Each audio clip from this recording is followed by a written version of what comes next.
Welcome, Tavern Talk.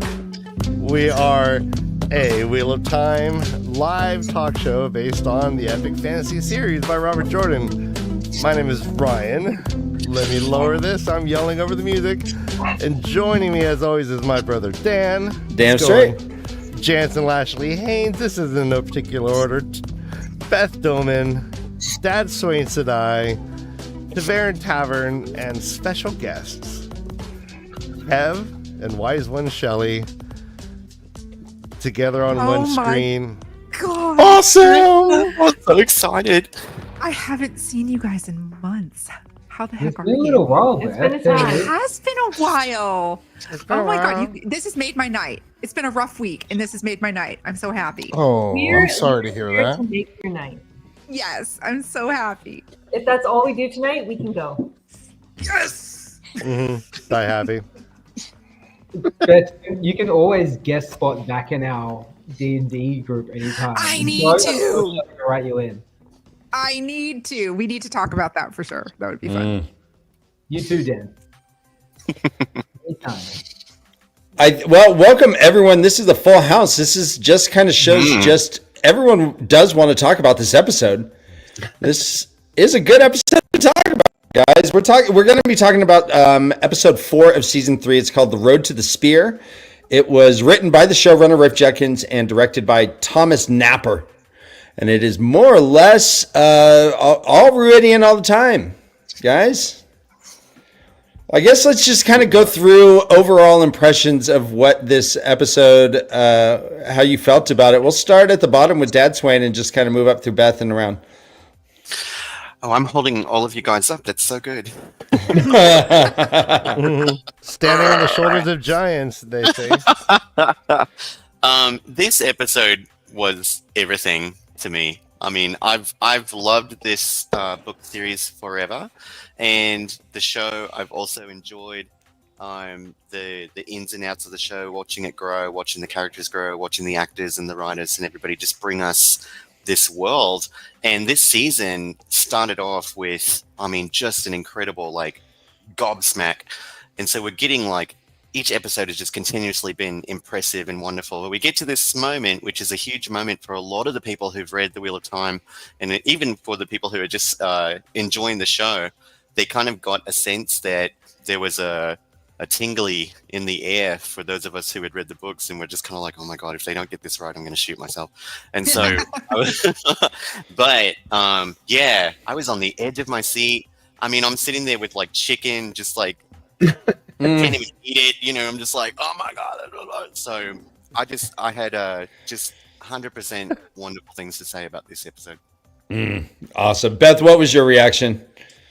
My favorite episode of every season of the Wheel Hell of Time. yeah. This is my favorite book, and these are my favorite chapters in my favorite book. I love how this played out in the book. I thought that the points of view that Rafe chose to highlight in the show, for the most part, were perfect, spot on to give the viewer who doesn't necessarily know the books enough knowledge to ascertain what is going on. Yosha just continues to blow me away playing Randall Thor. This episode, he and Rosamund Pike, this episode just encapsulated Moiraine and Rand, and from everything from the way he doesn't want to really have anything to do with her, how she's starting to get a little bit frantic that he's not really listening to her anymore, and their trauma bond at the end. Even though this is, she replaced Matt in a lot of places, it was perfectly done. The only reason why I'm not giving this episode a 10 is because I have to hold out that in case there's something better later this season. It's the only reason why I'm not saying it's perfect, because what if something better comes along, in the next few weeks? So, but I loved it. I was so pleased. It's the first episode I rewatched multiple times this season. Kev and Shelley, talk to me, guys. Your thoughts, guys. Okay, so I mean, I've been very meh on the show to this point, and this is the first episode that's really made me feel enthusiastic about the show, I have to say. Other than like anything with Daniel Henney, this is the first episode where I've been like actually excited about the show. So I've been a bit of a Debbie Downer to this point, which is why I haven't talked about it much publicly. But this episode just blew my mind. I really, really loved it. I'm not quite in the same boat. I've been enjoying the show a bit more than Shelley, but this is the episode where I felt like they were really doing it justice. The story, as we like have loved it for decades, had room to breathe, and they nailed it. We got line for line. Like I was able to predict lines that were coming because they were like, we got the story that we beautifully. I know like a lot of people push back on that, like it's a retelling. I get that point of view, but I still really fucking love when the story that I know hits the screen like so solidly. He before the "It's not good enough" Moraine, Queb quoted it in advance, so I got to hear the line twice. No, exactly what line was coming, and I hit it. And I was, yes. Right. That's great. Talk to me, TAVERN. What are your thoughts on this episode overall? Loved this episode.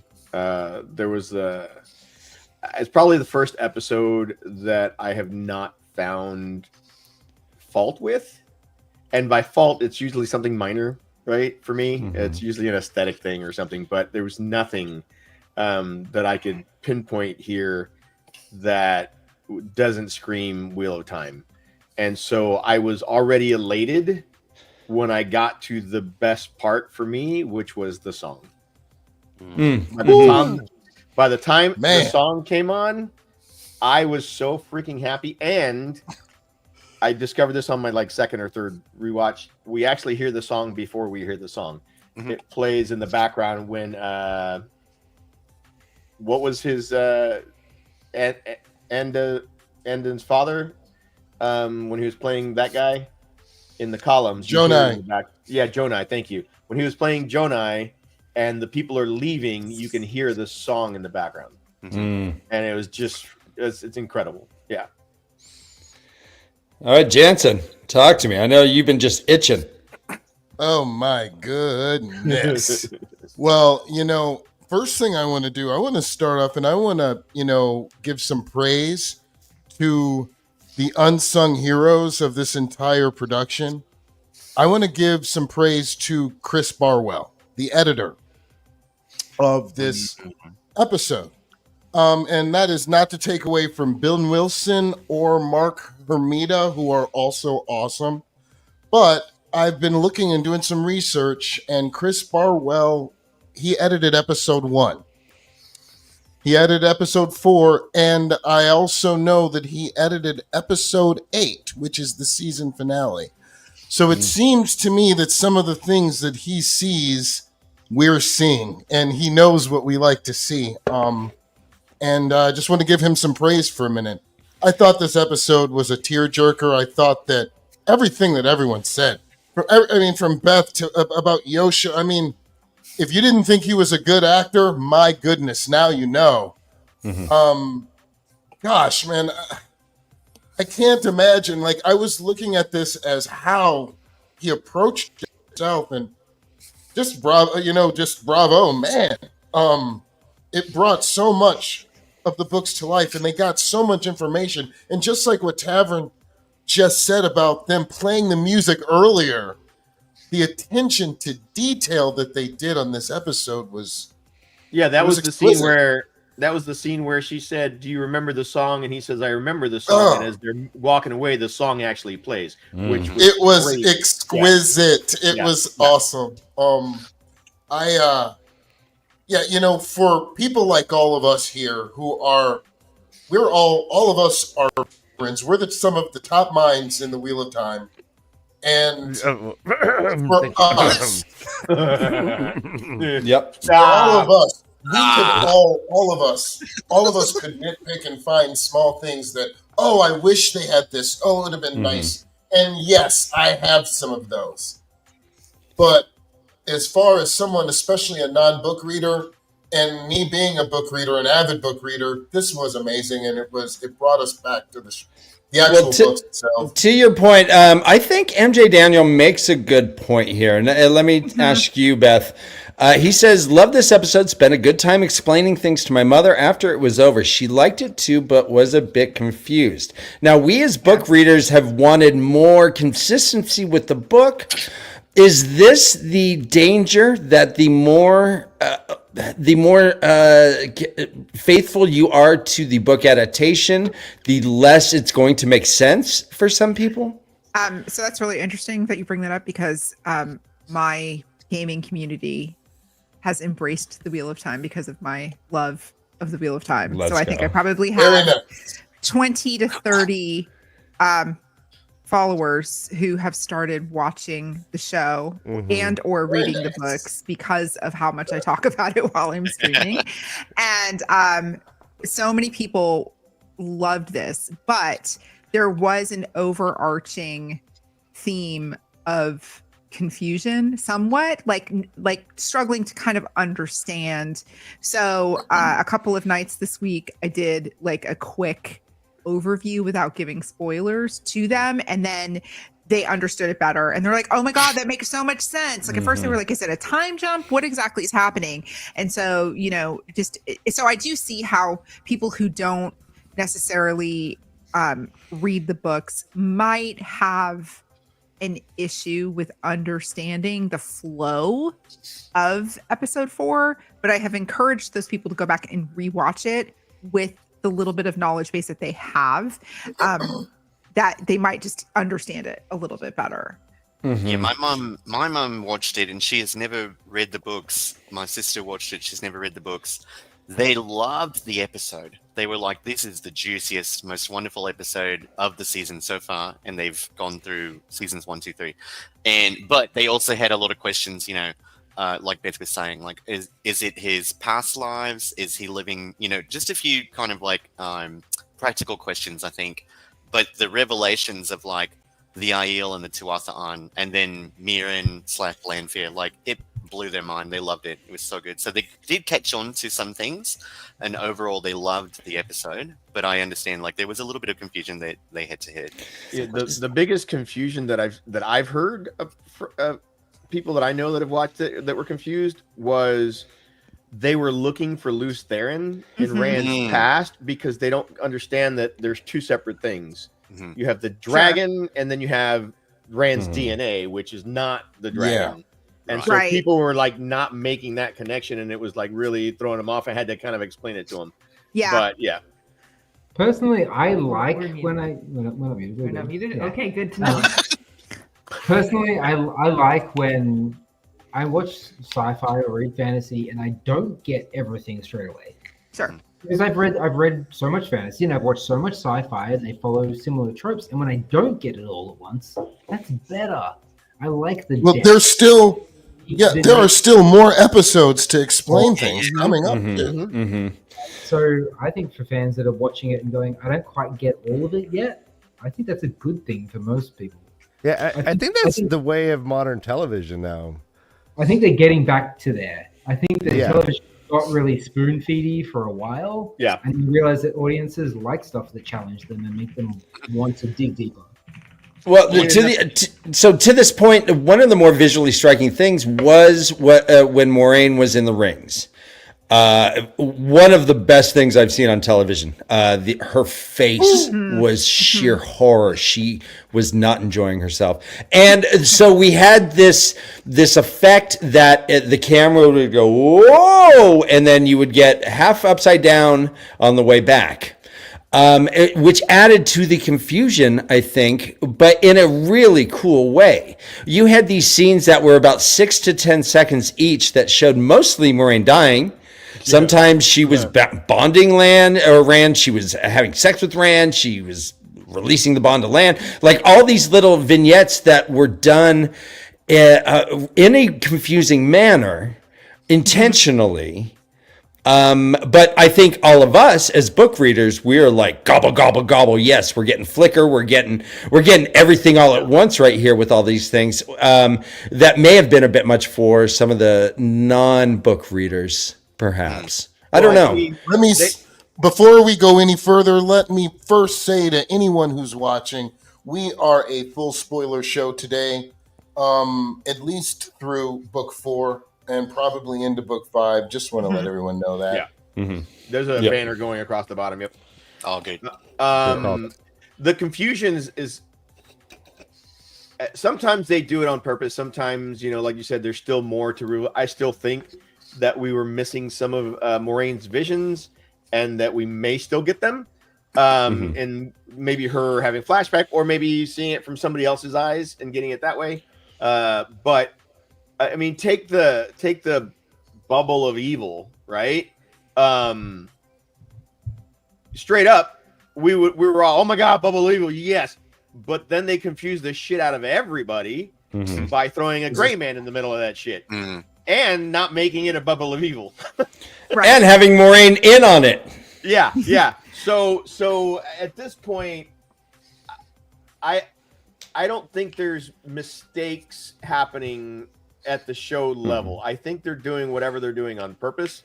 And if there is confusion, it's to keep even the book readers on their toes, which this season they are doing just that. I mean, we got basically Rhuidean, and they still managed to jack us up.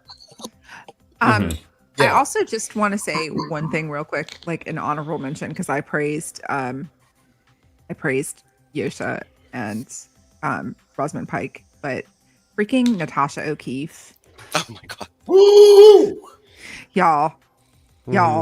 Like, You're trying to get me divorced? What are you doing? I have been a stan of this casting since before it was officially cast, because it was on Wikipedia for less than a day. I saw it on Wikipedia, Natasha O'Keefe as Celine, like a year and a half before season 2 came out.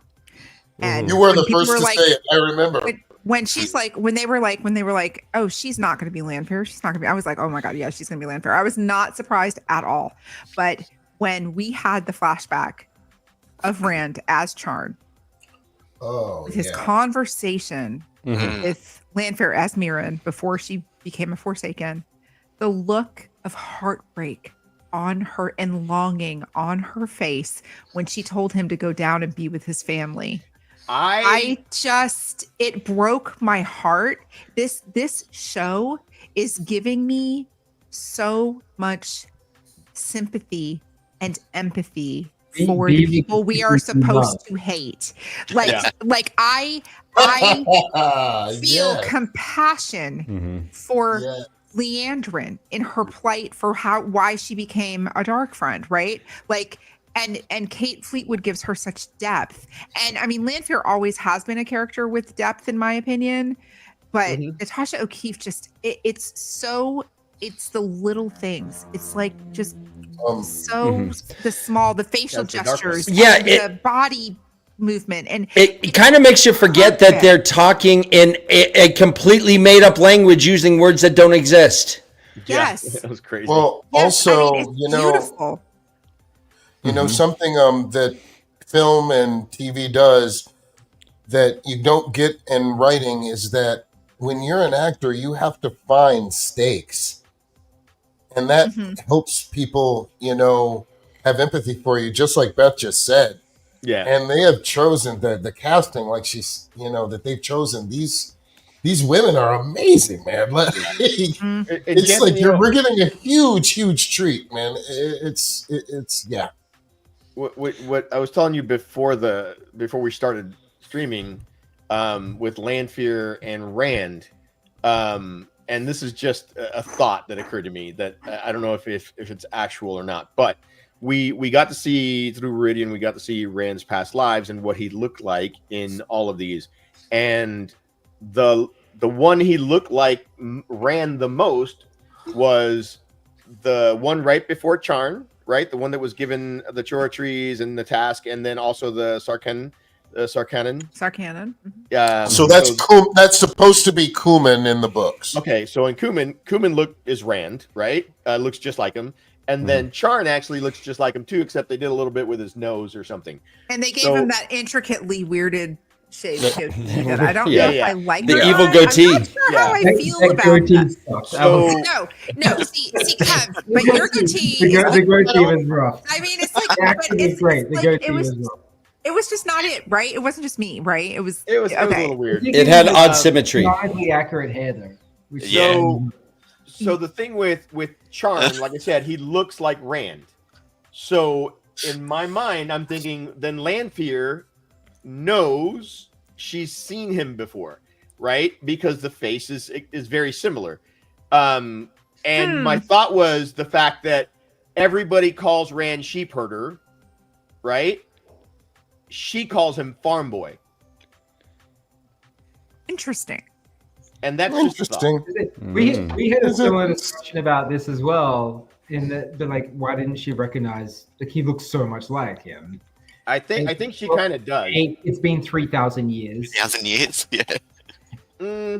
And he's a servant to her. Yeah, but I mean, He's like I said earlier in the conversation that they had, and I don't know if we talked about it here or we talked about it on a different stream, but the conversation was that they knew each other really well. Her and Charn and Mirren knew each other really well. They had conversations. She knew that his family was from there, right? She knew all of this stuff about him. Yeah, but she didn't use his name though. No, because I specifically looked for that. I looked for that on each one. I wanted to find the names. But did he use her name? Yes. He said Mirren. Said Mirren right? Sedai. Mirren Sedai. Yes, he said Mirren Sedai. I think, And he was very respectful. But I think that's a position thing. Yeah, I think a critical point is if she called him farm boy and he didn't respond as you wish, how is he going to recognize? Yeah. But Avienda Just says seriously. as you wish. But Avienda says as you wish when he tells her that he's staying away from Moraine. Yeah. Which is why he laughed or he had that weird look on his face because it's the first time she didn't argue with him. Can we also talk about Avienda and her interactions with Rand when he found her in Rhuidean after he came out of the glass columns? And she looked at him like Ayula Smart is freaking Avienda to me. Like it was the first time that I have seen she has this look of her on her face of terrified. dread, like because you can only imagine how many lives she saw living with Rand, right? Like living with Rand, and she looks down and she sees his double tattooed arms. And the only thing she had left to save herself, to defend herself, was to call him Wetlander, was to insult him as she walked away. That was like her last defense.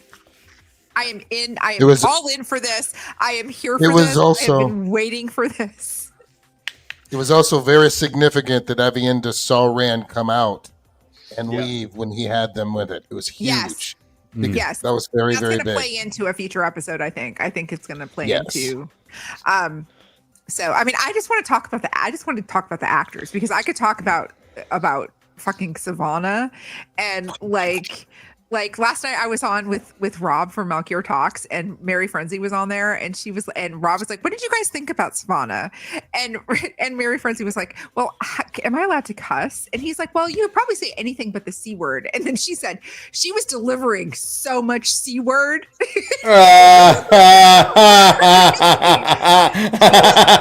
Fabulous. She was fabulous. Like, I just want to talk about all the actors and all of the costumes and all of the things because it was so good. The story was brilliant, but the casting was just so fucking on point in this episode. I just can't even talk. This episode needs to be nominated for an Emmy Award or a BAFTA or something because everything was just brilliant in this episode. And I know I'm talking a lot, so I'm going to shut up so you guys can talk a bit. So all three of them. I'm sure that it will. I was going to say all three of them, their facial expressions upon, like with Rand, we saw his facial expressions while he was going through the columns. And even afterwards, he just seemed kind of like lost, right? Avienda, when she, like you said, when she saw Rand, the first thing she did was see his arms. And then she looked up like, oh shit. Yes, she had all of those memories that she went through. Plus, she's like, he is I mean, on top of all that, I mean, she saw it in the rings, I'm sure, but he is the Karakhan. He's come to destroy her freaking people. So the fear in her eyes. And then, oh my God, I think Moraine, when Rand is carrying Moraine through the spears and she's reaching for him and looking at him like she's apologizing and just everything that she went through with Rand is written on her face. It's just fucking incredible. It really is. Yeah. Oh, go ahead. I really. Hello there. Lovely. Yeah. What is? Did the cat get on the keyboard? What's happening? That exact scene we just saw that little flash from. Yeah. Brutal. Rosamund just. Okay, That was like hold on. PTSD in a face. Yeah. Look at that face. She's frozen in pure like terror and shock. She's not speaking. She just looks from everyone to everyone. Like her eyes flash across. Like what the hell? Like, When anyone's been unfortunate enough to be in a situation where you've been face to face with someone in shock. Yeah. Yeah. That's what it looks.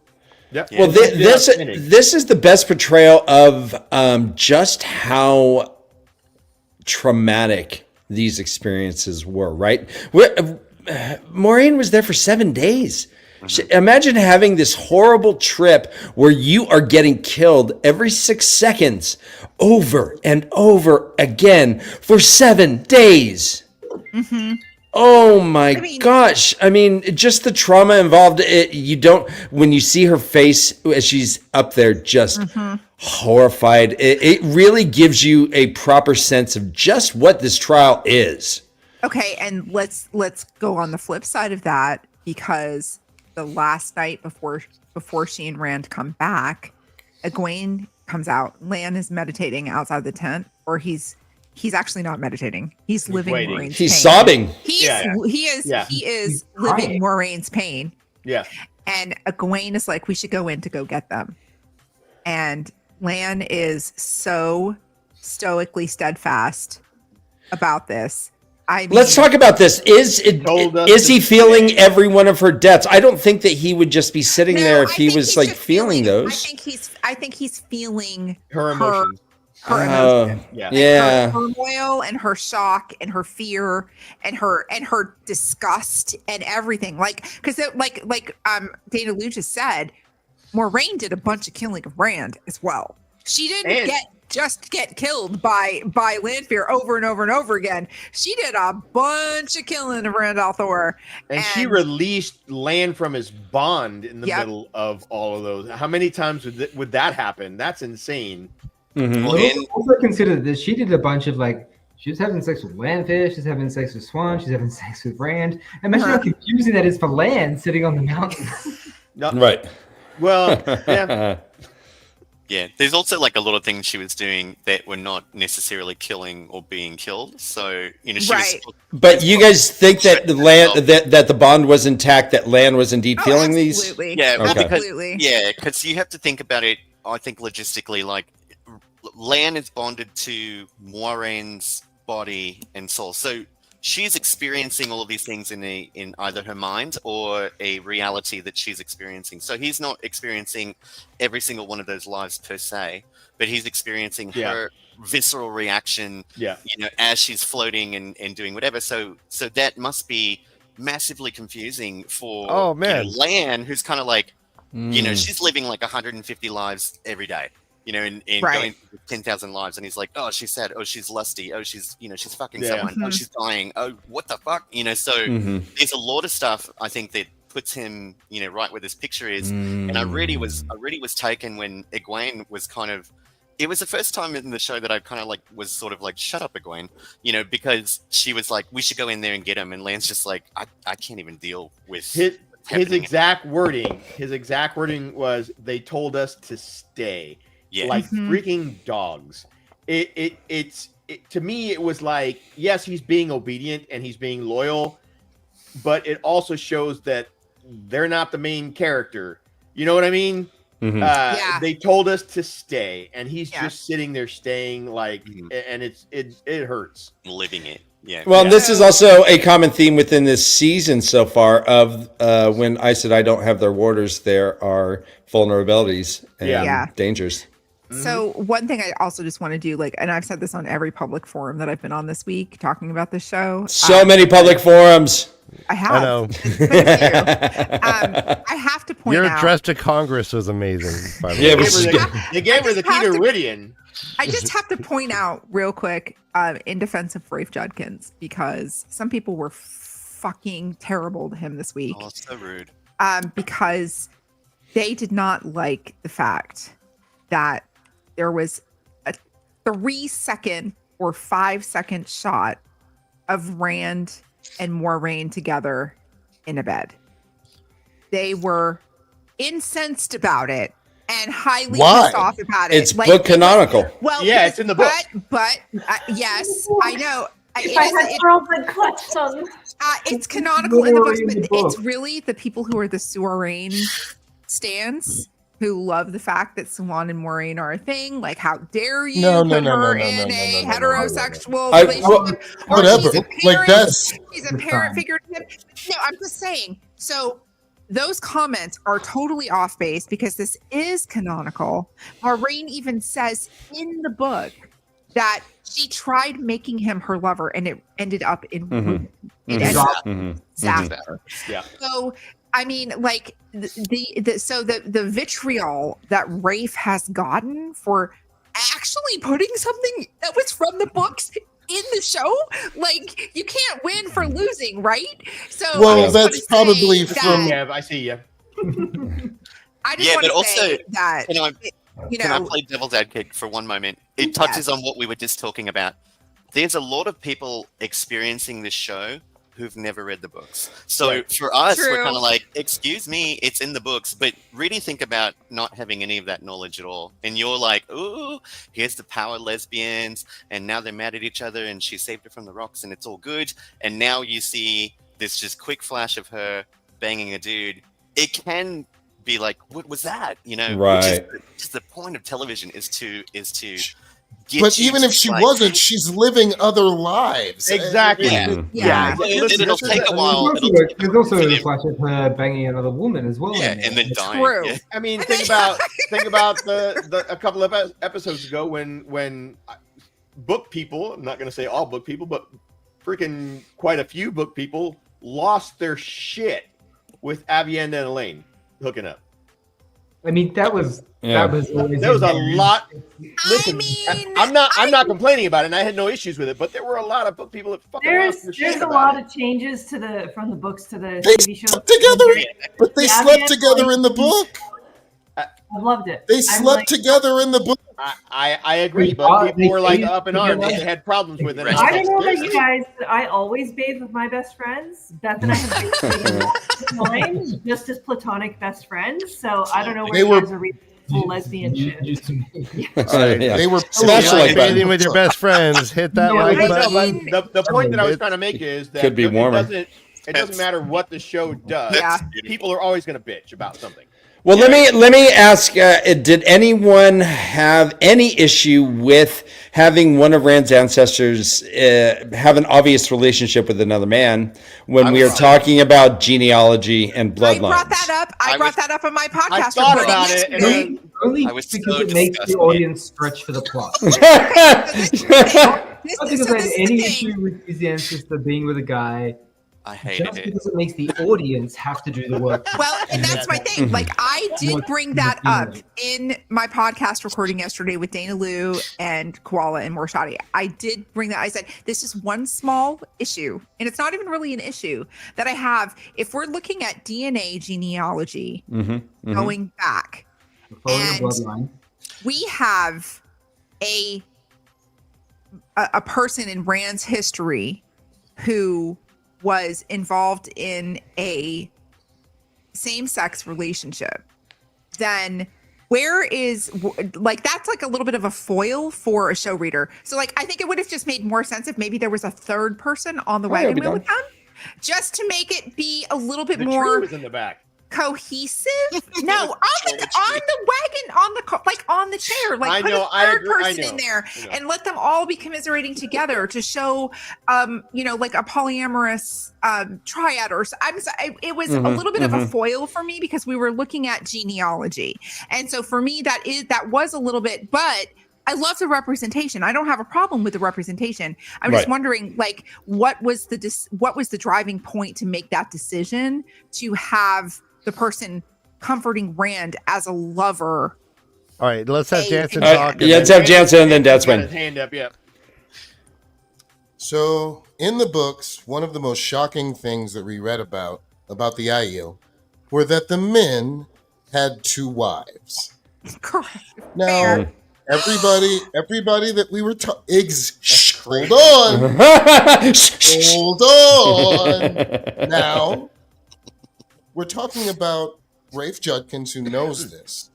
Right. Now, everyone was saying, oh, they're never going to do that. Me too. They're never going to have anything shocking like that. What if the Aiel tradition is for a guy to have a husband and a wife? Sure. I just wish they would have shown the wife as well. That's all I'm saying in that shot. I think they might have, because when he was younger, they did not give him a name. And in the books, it was Jonai who they gave that Strongrail to. In the show, Jonai was the old man with Aiden, his son. Yeah. The fair. Man was also burying his wife. Yeah. Yeah. Correct. His daughter. Okay, So- I see you dancing. I see you. No, it's fine. It just takes a little bit of mental gymnastics for the You viewer. have to remember, if he's going to be this detailed with everything, he's not going to miss something that big. So we still have more to see. And not to mention that this is the age of legends, right? So who would say that a same-sex couple I wouldn't guess a third save their person. sperm, or like they would in the future now, or in our time now? We don't know what they had, right? Yeah. Or I what guess they were couldn't capable fit of. a third person on that wagon. I agree. No, It would make more sense. Anyway. Ryan, put that back up. Put that Tesla wagon back up. Oh, why? Everything's computer. Right. I mean, All right, that was my joke. Thank you. Just to touch on that. It's 1 horsepower. There doesn't need to be a third person because for 2 reasons. One, even right now in 2025, the genetics and the DNA that what we've accomplished in science enables us to produce a child, for lack of sensitivity or whatever, just a petri dish, whatever. Sure. Like you can do that. And we're talking about, just like what Tavern said, this is the age of legends where we're punching holes into interdimensional portals. And even this wagon, which I love this because it's being drawn by a horse, but we saw previously when he put the tree in, it's a mechanized, thing. It's like refrigerated or absolutely. He sets it there and then it automatically goes in. So I believe, that these guys had some access to some science in the Age of Legends, which enabled them to reproduce with their own DNA, and that's how it furthered, the genetic that's line. fair. Can I ask something about this image that we're looking at? yeah. Yes. Sure. Is that Bella? Bella's ancestor. Ryan, is Bella! I don't think Bella.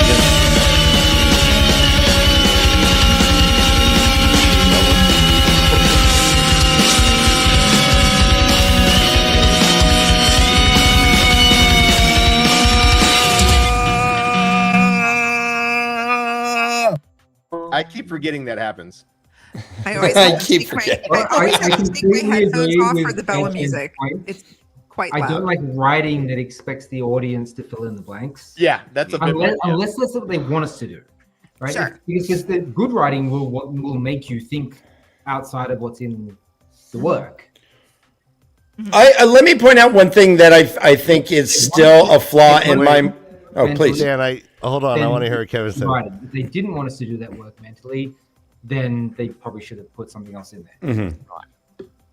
Yeah, it should. If they're spelling things out, that should be spelled out. I mean, if we're having direct bloodlines, then I guess there should be like, oh, yeah, I'll just put my semen next to this tree to keep it stored nice and cool in this refrigerated I don't know. Necklace That's I've why ever seen. that's why Sakanin is. I'm not sure that's Yeah. It's kind of spermy. Can we talk about? And he knows what's going on. Can- Kelly. Go on, Jen. Can we talk about? Can we talk about some things that we were not happy about this episode? I have one thing. One thing. Beth, All right, go let's- ahead. Beth first. No, Shelly and Kev should go first. Well, Yeah. All right, I Shelley, can go. tell Beth's one thing because maybe Beth's one thing is my one thing. Well, go ahead, Shelly. Talk to us. Okay. The second flashback or the first flashback, Aiel killing people weren't veiled. That pissed me off. Okay, that was Yeah. one thing, but it was a minor piss off because it was it was a reiteration of Like, Yeah, they did not veil Yogi's it. face is pretty. I'll admit that. But Aiel fucking veil when they kill. So that Correct. that pissed me off a little. that was one, but that's not what I was going to talk about. Okay, go ahead, Beth. Though I love the idea of using Latra as the same Aes Sedai between the two, like 1,000 Yeah. 1,300 year time difference. It was brilliant. It streamlined things. It made it easy for them, for the viewer, the show watcher, to understand. Yeah. She said something when they were in Rhuidean that did not sit right with me. She said, "You will learn why we Aes Sedai call you Oathbreakers." Oathbreaker. In the books, the Aes Sedai do not call the Aiel Oathbreakers. They call themselves Oathbreakers. And that to Yes. me was like just a line that did not sit well with me, because the Aiel, they take that responsibility on themselves. It's part of their quest to redeem themselves. In the book, And- the Aes Sedai have forgotten that. That exactly. And I mean, so it does make it a little bit different because it's the same person But delivering the that's line. a film trick. They But it needed also- that for yeah. I will non-book readers. say, Yeah. That's a this TV isn't- thing. This isn't a Yeah. current age Aes Sedai. This is an Aes Sedai still nearly 2,000 years ago. Mhm. Maybe Yeah, they did still remember it at that point. I mean, And I they've just, forgotten so it in for the modern me, that was the one moment that kind of like, I was in this like state of almost, like, I can't even explain the state I was in, almost euphoria, because I was like, oh my God, this is serving me book shit. Like, I am here for it. This is amazing. Yeah. And then she said, "You'll learn why we call you Oathbreaker." And I was like, oh, it was just a second. It was literally just a second. If it helps you maintain that vision that you had, that it was book accurate, is she is from that era. Yes, exactly. And then And- she dies, then the Aes Sedai carry on and they forget. And they forget, So there's no right? reason why she wouldn't think that, because she was there when they made the earth. So is she like over 1,000 years old? Absolutely. She's like Oh, 1,300 yeah. years old at that Oh point. hell yeah! I believe, Yeah. that what she's wearing is the Amaryllis stole of the. And that's the thing that's really interesting. We were Like, talking about that. It's like, really is there any shot? Has anybody seen? Because we were wondering, like, okay, so after this happened, did she just kind of lay down and die? Did she die next to a They don't- Avendasora? They they don't don't show show her. it, but They it don't would be show it. really interesting if there was some kind of like random shot with like So- that necklace being intermingled among a root or something. It would just Like be- right where Rand lies down, like they both lied in the same spot. Oh. So somebody was saying, He's lying on bones. Bones. That's He not stepped rude. on bones. He stepped on a fucking rib He cage. did. Yeah. He crushed a rib cage like nothing. Hey, the sternum is supposed to be the hardest part of the body, I've heard. so She looks frail as shit, to be honest. her necklace, right? Somebody was saying that these are the colors of the weaves, like the Ooh, different I like element- that. like the different Yeah. elements. And I'm thinking, my brain, I was like, I know they didn't have Ajas. The Ajas came later, right? The actual Ajas, but the colors represented here were colors that, if they did have Ajas, would have been in the Age of Legends, because they didn't need the red, the green, or the brown to remember the histories, right? They didn't have battle, back then. So the battle Aja came about from the breaking. The red Aja came about from the breaking, and the brown was to try to identify all of these things that they had forgotten about. But the rest of these colors are there, which is interesting to me. I'm teal, Aja. The weaves actually make the most sense. Yeah, I know it does. I- Listen, I think it's a Terangriel, and I think we're either going to see Katsuin finding it or Nynaeve finding it later. Ooh, Somebody's that got thing's it. coming back. That's a good call. Let me say the one thing I kind of have a little issue with, and I'm hoping that this is going to be resolved next week when we see more IEO. But right now, the IEO cultures are sparse and small. When they got to Rhuidean, they're like, "Oh, the Shido," and it was like, "Oh yeah, those guys in the tent that we've seen that we just walked up to." It's not a surprise. There's about 8 people in a tent over there. We got like 8 or 9 people here, and this is my group and your group. It seems more like it doesn't. You're not getting the scope of the IEO that I always had. That I'm hoping will be resolved when they go to Cold Rock's Hold or whatever. They show that. They show that in the. We They will. show that in the. Yeah, they show that in the previews and the trailers. That a whole freaking just a sea of Aiel, or a whole line at least, a big freaking ass line. Well, I'm. Yeah. Hey. I This is believe a vulnerable, safe that's El space. Cardal. I'm sorry, buddy. I didn't mean to come off like that. Wait, what was that, Jason? At Al Cardal, we'll see a lot of people. Yeah. Okay. Yeah, I think the Kevin and I Shido don't watch the were trailers 'cause we find they kind of spoil the whole next episode, and we're like, we kind of want to watch the episode as it comes to us. But yeah, that was one thing that came to us is like one of the beautiful things about the book is the Wetlanders had such preconceived notions about who the Aiel were, and then they get there and there's this whole complicated civilization with all these rules with so many people, and it just blows their minds. And it's like, oh, we got 8 people, and oh my god, they didn't see the tent. Like that. Actually, if I were to put 2 things in the episode, it would be 1, the lack of veils, and 2, it would be the Aiel just aren't showing how complicated. Because I always see them as a compliment to Indigenous North Americans, right? Yeah. Mm-hmm. Oh, there were like 100 of them. And it's like, no, they had civilizations, they had roads, they had trading routes, they had governments, they had systems, they had religions, they had beliefs.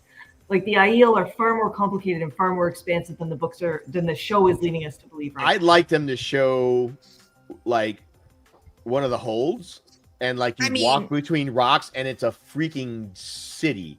Like it's huge. They That's didn't what even I give that's us what I the hope. names of Bear and Ruark for 2 full episodes. Right. So, Crow BR, how you are? I hope you have you get yourself a brand new car. I hope that you are able to drive it to a bar. I hope that you are a rock star. see a rock star. Thank you, Crow. So let's address this question. Do you guys think we will see a twisted door in the waste? No. No. I think it's 13th repository and Tenchico. I think I'm gonna have to do it in Tenchigo. I agree. with Yeah. that. Yeah. I also think it's a way back to the east. Yes. Yeah. Yes. It gives them a way to travel quickly. Oh, interesting. So the doorway is going to also be like a waygate? Get them back Well, to. you go in, one door out another. Yeah. We've Mm. been introduced to traveling more thoroughly this season. Like they've actually shown, the Forsaken doing it, and the weave and how they do it, and stepping backwards through it because they're just that jazzy. They can do it with style. They go backwards. I think. I think Rand's gonna learn to do that by the time he's leaving the way. We have seen 2 images, I believe now, of Matt actually hanging by his neck from a rope. I think the second one we saw that Min saw was him hanging from the red doorway. Oh, he was in front of the red doorway. Or in front of the red door. Yeah. So the doorway should be associated with the hanging, but I'm not sure if it's going to be in Rhuidean at all, Crow. Well, It won't be. No. no, it's not going to be rooted. So one thing, you guys. Oh. Go ahead. No, go ahead. I was going to Tavares. say there was one thing that happened in the tents that was. It was something we saw visually that we were told in the books, right? And that I said I didn't know that wise ones could channel, right? And when Bear channels in the tent to stop Couladin, the look on Moraine's face is freaking priceless. Yeah. Like it took her completely by Yes, surprise. when Bear channeled. Yeah, But I think that's a question I have, though. That was another small Are they supposed to be thing. able to sense the power? Yes, the inconsistency of. they haven't done that throughout the entire show. No, only They the have. Damane. They have. The Damane Yeah, can do it. Moraine kisses it in Nynaeve and Egwene in Yes. the first season. Yeah. Thank the you. She does. Yeah, and the Damane girl could point to who could channel. Yeah, but I think she could point where something has channeled. The demonic No, 'cause she final was- Yeah, because she was in the we're pairing something's mill, Aswan's mill. Yeah, She was just walking through the crowd, going like this girl and that girl and this girl. yeah, but when they went to Aswan's mill, she was standing in front of them. Very weak. It might be a talent. Mm. That might have been her talent that she could tell. That was a thought, because I thought that they hadn't really expressed that they could sense somebody channeling, because when they get to the White Tower, they literally say she couldn't sense Nynaeve, right? She didn't sense her. She's one of the most powerful, and you couldn't sense her, or whatever it was she said. Yeah. She actually literally accused Moraine of not being able to tell that she could channel. This has been a bit oblique, though, as far as whether these weaves are even able to be seen or not. So let me give two examples real fast. So when Rand was channeling, she said, Rand, the mirrors. And he blew the mirrors up, and he had big channel things all around him. And she's like, let it go, Rand, let it go. And he did. And then when Rand was talking to Maureen, he's like, you don't know what it's like. And she's like, oh, I do. And he's like, no. And he threw the little thing around his hand, and she was staring at his hand as he was doing it. But I don't know. It seems really not defined whether these things are visible or not. I'm saying that they are. That when Nynaeve glowed like 1,000 suns, she fucking glowed like 1,000 suns. I've got an answer for a theory. I would say I have a theory for all of those. One, the Nynaeve thing. He didn't see her channeling. Logain can see TAVERN. So he saw her Tavernness glowing, right? That's one. Okay. That's one. Two, Egwene couldn't see Rand channeling because Rand was fighting. He didn't really start channeling until she said, Rand the mirrors. All right. And then when she said, let it go, is because he was sitting there shaking. You could tell he was holding the power, or she could tell that he was holding the power. She couldn't see it. When Moraine was looking at his hand, it's because he was staring at his hand, and his hand was doing that whole power freaking thing where it was kind of trembling too. But these things, like the light's being reflected off the walls, like you're seeing shadows. That's from Rand's perspective, because Rand is the one that's channeling. Right now, the one that it's also for us as the viewer. Yeah, exactly. The one that I think can see channeling is Rand. Because in the books, he gets the spider tingle or the Peter tingle, right? Whenever somebody channels around him. They can't really show that unless they're going to do the whole prickly freaking goosebump thing. But when Lanfear is astride Rand in the cabin right before Moraine comes in and does her thing in season 1, right? Or season 2, we're getting Rand's perspective with Lanfear on top of him.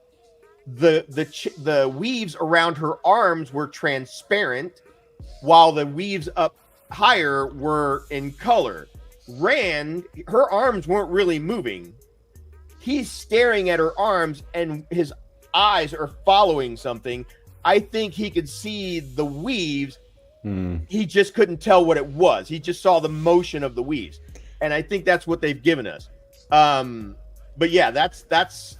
I don't think that they can see each other's weaves. The only reason I do think, well, besides what we've seen, but also with Matt and his dagger, his medallion, we see that he does have it in some of the posters from this season, and I think that he is going to see that they are going to try to blast him and see the weaves melt. I think he'll see that. Oh yeah. Go ahead, Kevin.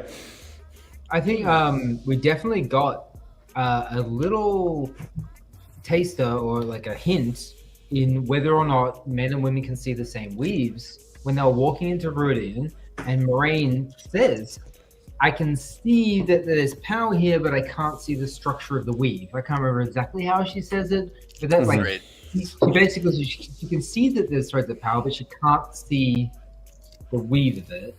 If any of you can remember what, like. Yeah. No, she goes. It's almost like I can see the one power, the threads or whatever. Yeah. But I think that's the last time. Yeah, go ahead. Sorry. I think it's because it's being made with both men and women, but we don't get that in the show as well because it was very long, complicated three. Latra pussy to come. Wow. Latra pussy to come. Bro, That's his name. That's her name. What? I'm just gonna get. It is. I'm giving you props because you pulled that off really well. Yeah, she's there on her own past that misty weave. So there's no reason.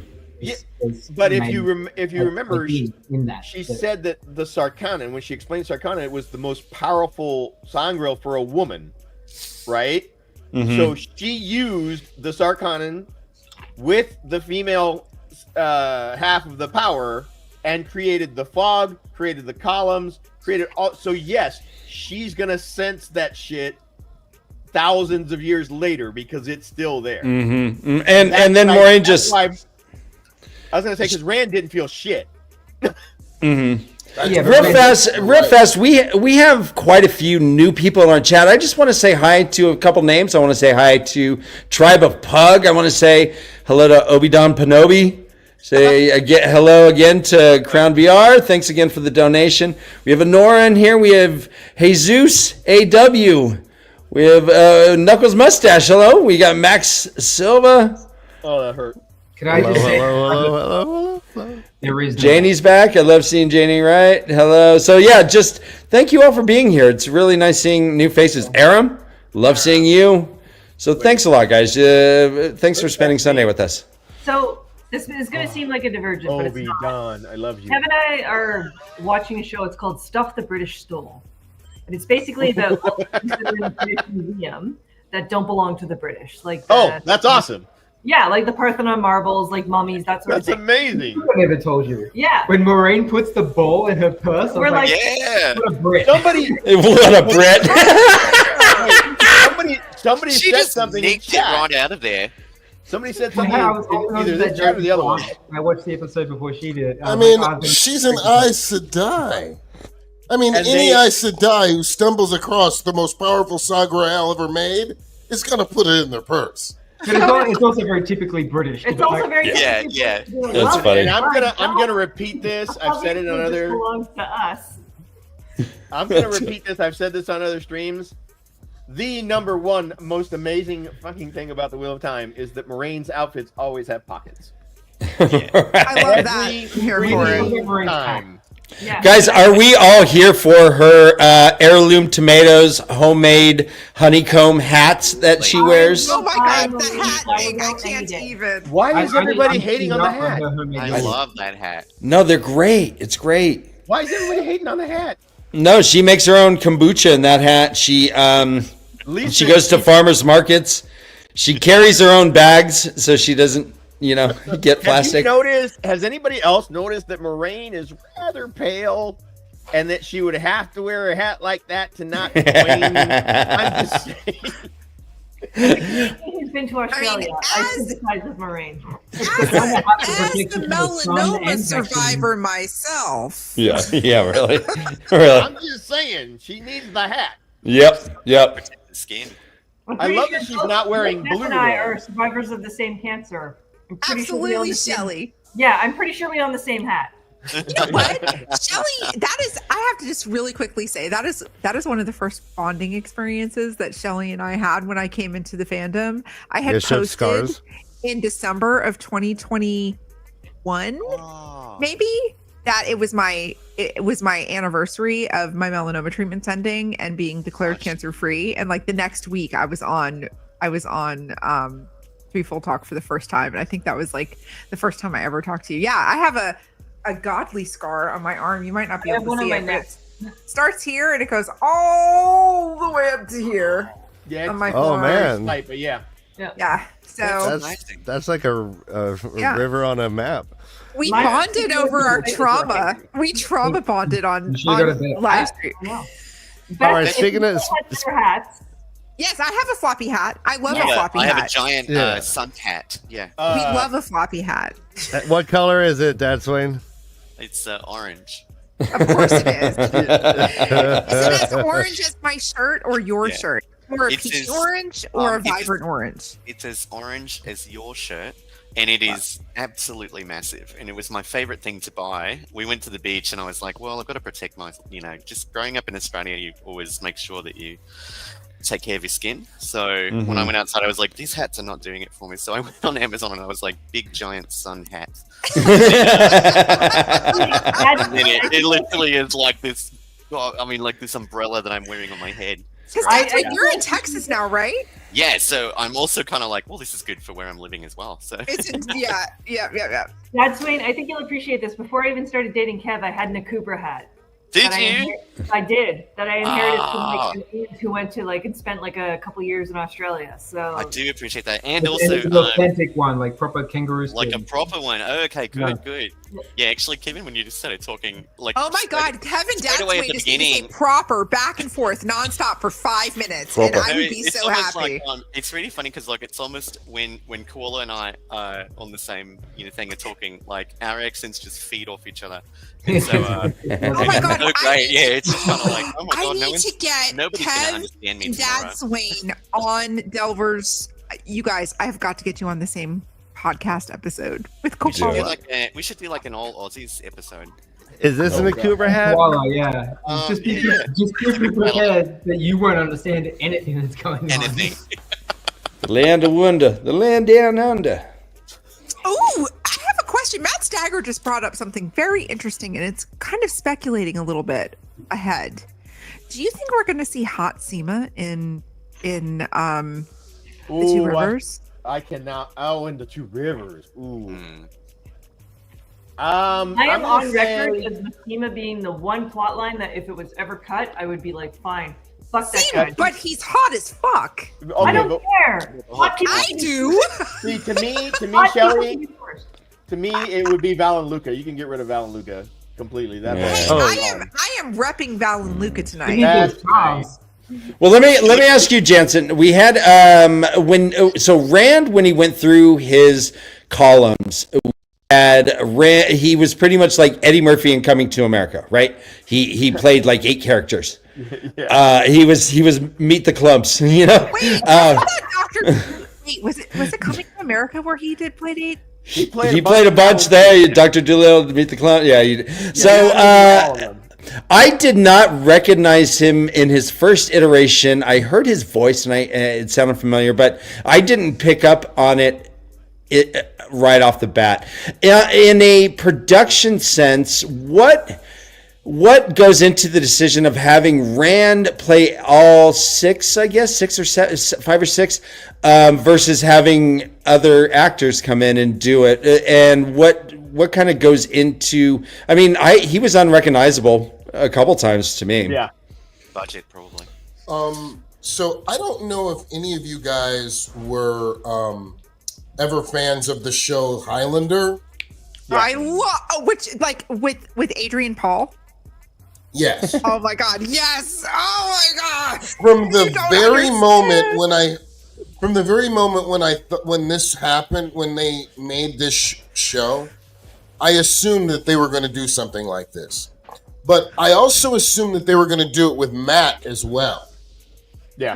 Okay, with so his, Jansen, I you just know- have to say, The battles. you just melted my Gen X heart by mentioning the Highlander TV show with Adrian Paul. You literally just melted my fucking heart because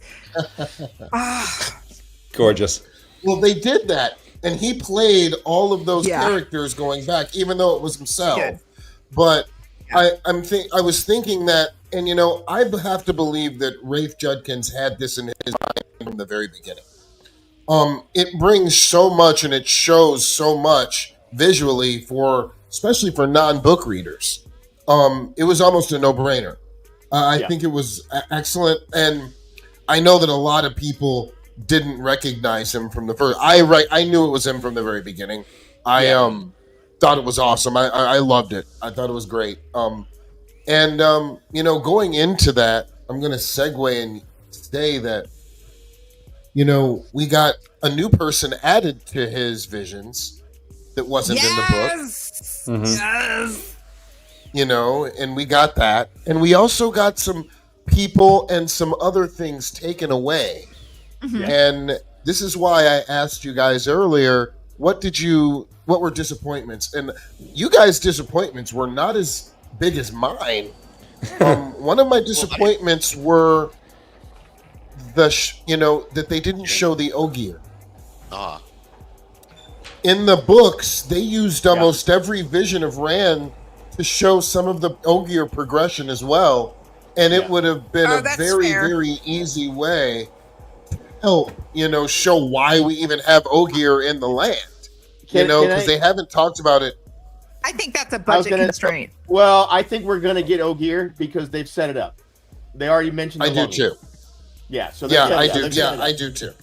And I think that's going to have something to do with the two rivers. Someone's echoing. That's me. Sorry. Echo. I'll fix it. What is happening? What are you doing? Does she know that you're over there? Shelly? Don't look. Wait a You minute. guys still doing it? All right, let's do You're it. doing this right now? Oh no, this is. What is happening? This is how Adam Levine got rich. Right now. Oh my god, the peaking on my microphone, you guys. I'm so sorry. It's a dream sequence. Okay, I think You guys are in the fucking United States of America right now. I just literally caught the LeafCast sign in the back on the TV. Hey, oh wow. Hey, Jansen. To what you were to your point with the whole, playing all the different characters. It also helps because one, we know I can't resist. Like, look at it. Look at it. I can't. Anyway, so it helps the viewer because we are talking about. They've mentioned it several times that it's Rand's DNA. So what it does two things. One, it shows us his ancestors, but two, it tells us that he's inside of there, right? He's inside of a puppet. I'm sorry. Experiencing all of their lives by being inside of them, and so when you go, remember when he became going through the column, when he became his dad, he was stunned for a minute, like what the fuck? And then and that was it sold it really well. One of my.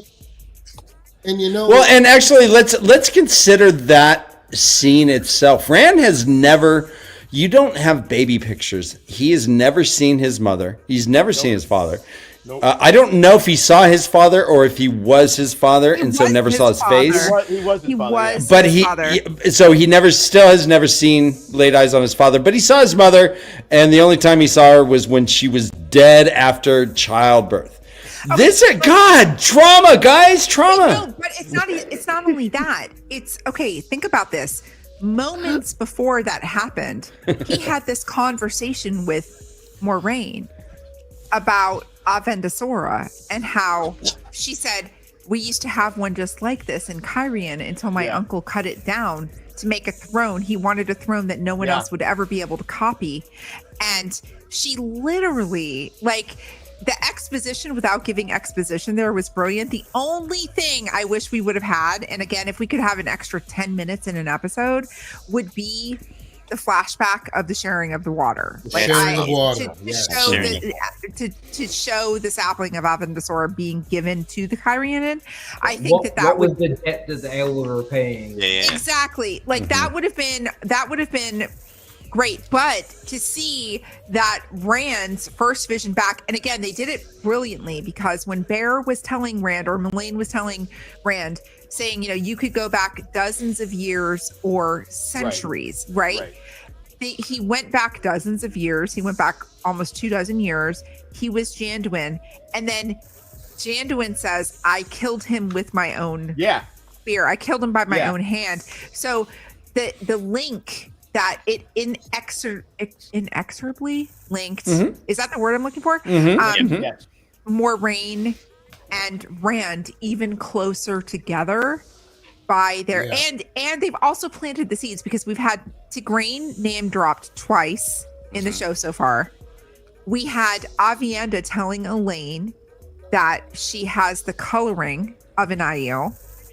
So we're going to get like the quote unquote big reveal that Tigraine is Rand's mother. Like right now, that's not clear to show watchers. It's going to happen, and the seeds have been planted expertly because she looks like an Aiel in episode 7 of season 1. She looks Aiel. She is a fucking badass warrior with guess what? And Morgase literally tells her the last princess that whatever was never seen again.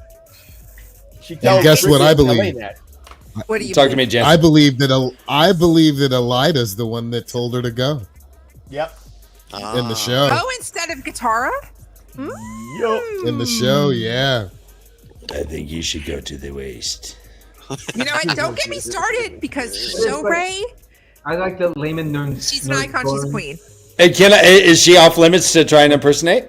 Yes. Damn. I don't. It's just hard to do. So I don't know if I agree. can I talk about the two missing people from the show that I think, as far as the Aiel culture in the books, might be the two biggest people missing from the entire show? Amis? Now that is no. I'm talking about in the flashback. I'm talking about Jordan and Morin. Now, Morin is significant because Morin is the very first Maiden of the Spear. Oh, yeah, that's true. Very true.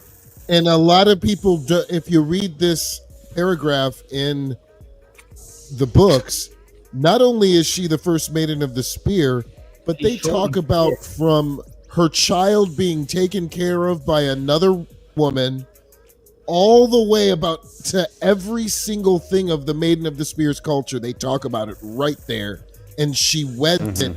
Then after that, she even says that she dreamed about Jordan and how he was going to be a good father. So she left her husband and was with her. She was also the one responsible for them using short 4-foot sticks. Yeah, so I agree. But they kind of did give homage to it with Mandine's vision when he handed his wife, who was a dreamwalker, his spear, and she planted it in the ground. Well, not only that, to your point, she says, he says, I hope my children defend the hold, and she says, we will. And not they will.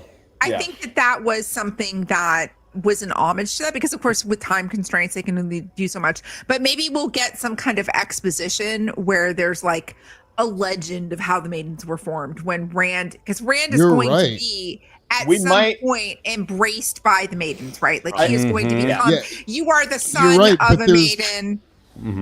And there's something else that they also miss. Now, we are Tavern Talk. We're a deep dive show. So something how deep else are we going? Are we going? How deep are we going, Jansen? Wait, are we going like Tavern deep, or are we going like Jansen deep? Because I brought my helmet with the light. We're going down. We're going deep enough. We're going deep enough that we're the only ones who have talked about this yet. Okay. Oh, so you think we're going? This is why. All right. So deep. So I want to say why. I want to say why Jordan is so very, very, very significant in the Aiel culture. If you reread this, all the things about Jordan and Rand's flashback on the road to the spear, when Lewin says yes to Morin, she can come with them, he hands her a spear. The spear is too long. Jordan grabs the spear from her and cuts it in half. Then all of a sudden, he looks into time and he thinks about it, and he says, oh my God, with these kinds of spears, no one can beat us.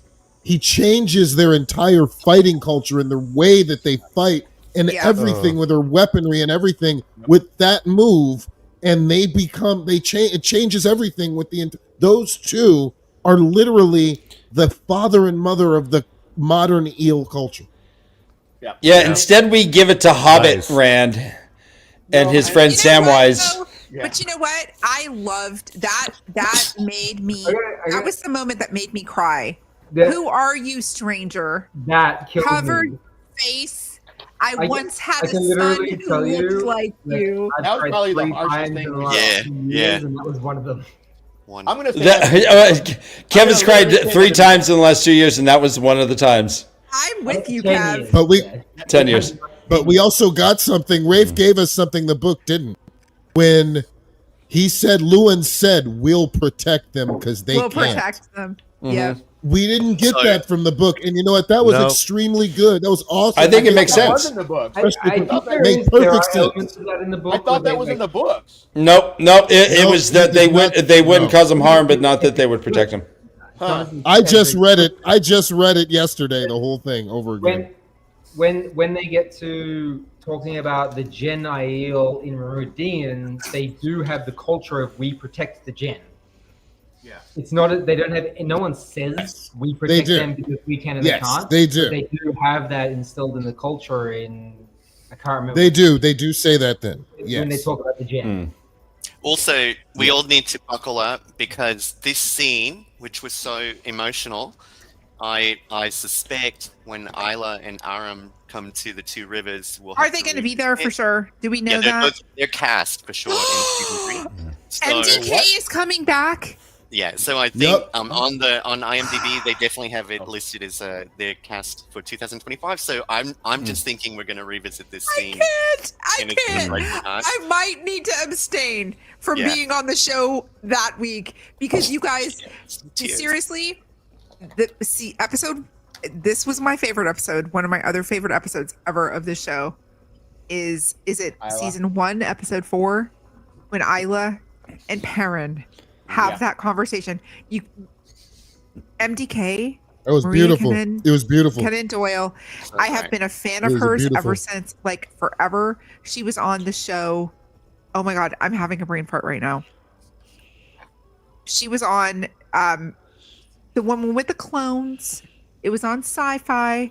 Tatiana is her first name. She was She-Hulk. What's the name of the show? Yeah. Orphan Black. She was on Orphan Black. Orphan Black. Orphan Oh, yeah, Black. yeah.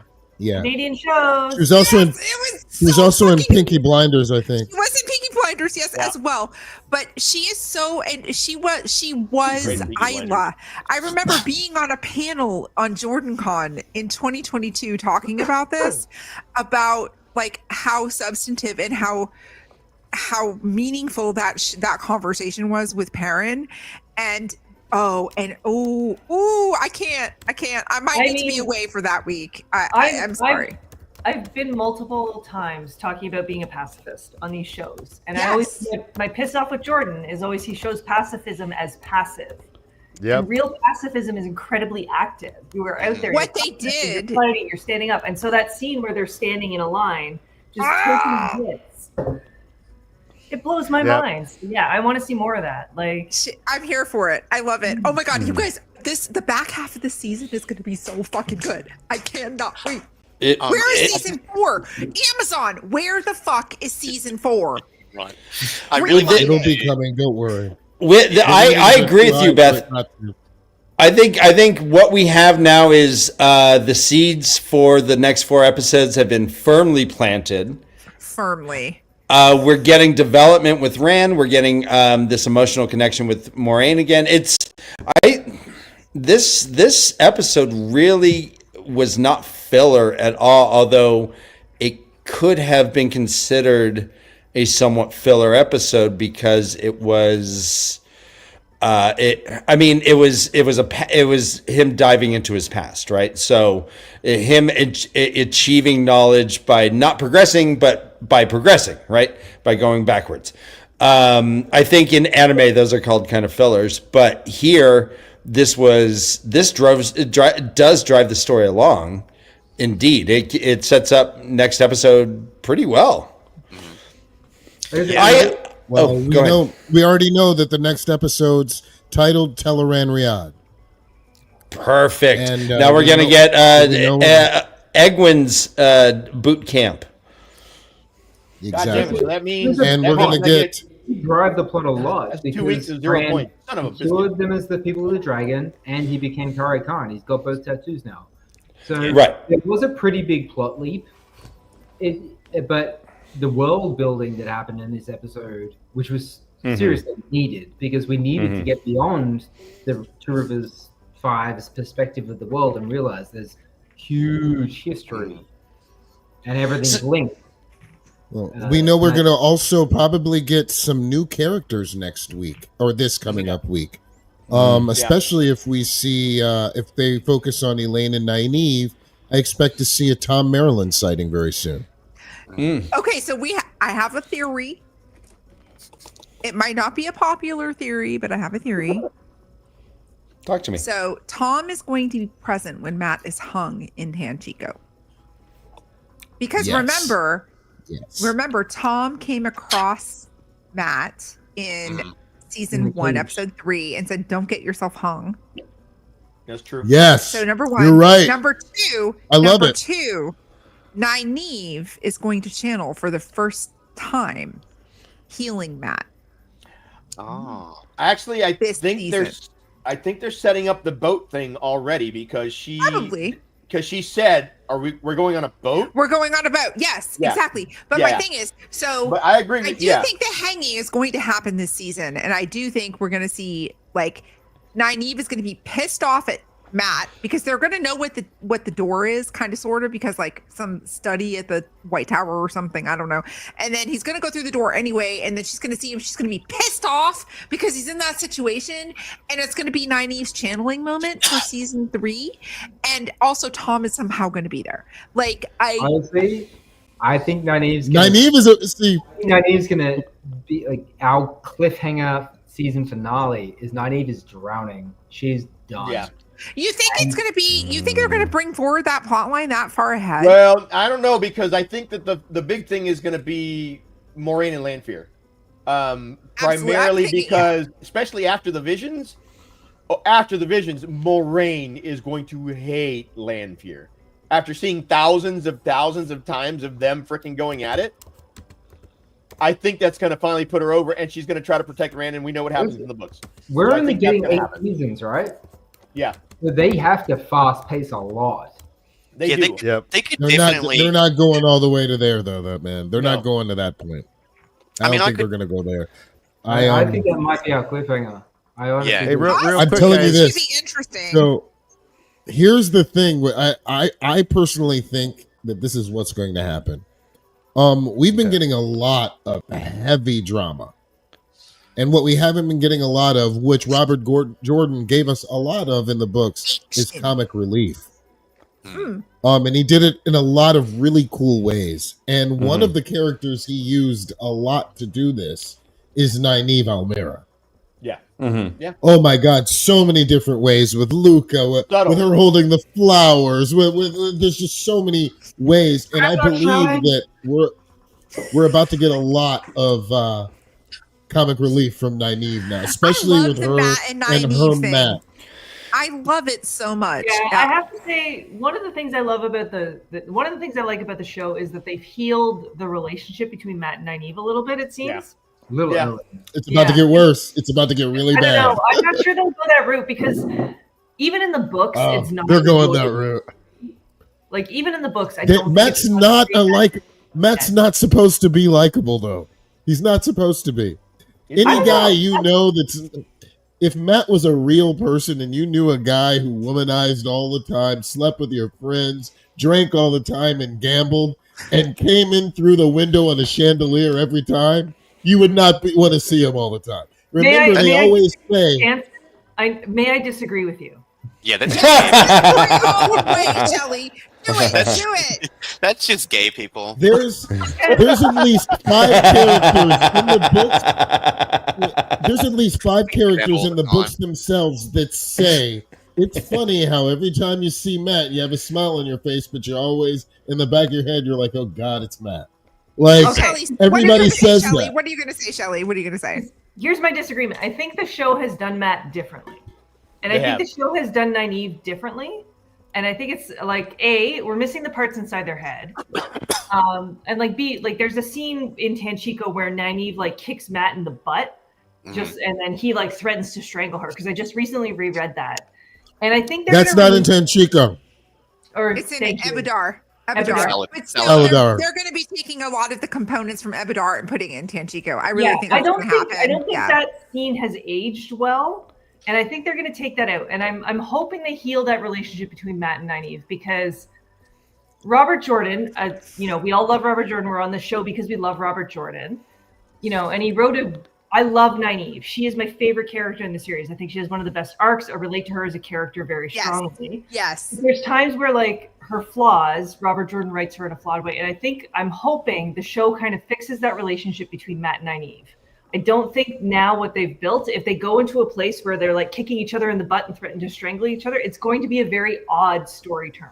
I think you're right, Shelley. I think you're right, because it harkens back to when Nynaeve was trying to help Rand when they got to Tarvalon for the first time in season 1, when he was like, "Do you remember me?" And she was like she was trying to reach out. This is the thing. Nynaeve, at the end of the day, is still the wisdom of Emmonsfield, and she, I think what we're going to see from Matt is, I don't think we're going to see as much of the womanizing jokester. I think we'll still see that, but we are going to start seeing. No, I understand. It's not just Matt. It's part of Matt. Matt, at the heart of Matt, is the reluctant hero. And that is who we are going to start seeing more so than the escapades and the womanizing and the gambling and the whoring. We are going to see the reluctant hero. He was. If we don't see those dimensions of that character, it's going but at to the end be of the day, really we're not still good. going But we have seen those dimensions of that character. We've already seen those. They are in him. Dude. My thing is, or he is in them, however you want to put it. My thing is, we are going to see Matt being the person who, because Suwan, remember the conversation straight from the book that Suwan had with Matt, talking about her uncle, how he died saving people from Uncle a Juan. burning house. He kept going back in until the last one came out, but he died saving the last person. That is Matt to his core. That is who they're going to hone in on more on this show than the rapscallion. He is Han Solo. He is the Han Solo of this show. Yeah, that's a good point. To that point, all right. So to that point, last week on Wheel Chill, I talked about that exact thing. Suwan said, "You remind me," and went into this detailed description of her Uncle Huan, right? Yeah. But I honestly think she was describing Matt because, right? The horn, right, has the heroes of the horn. How masterful was that, though? Hold on. Matt's memories are not the heroes of the horn. They're not. heroes. They're heroes of the light. People that exemplify, they were smart. They were, whatever. And in my mind, I was like, holy shit, there's a connection, because Swan's been around for a while, right? She's what, 60, 70 years old or whatever it is?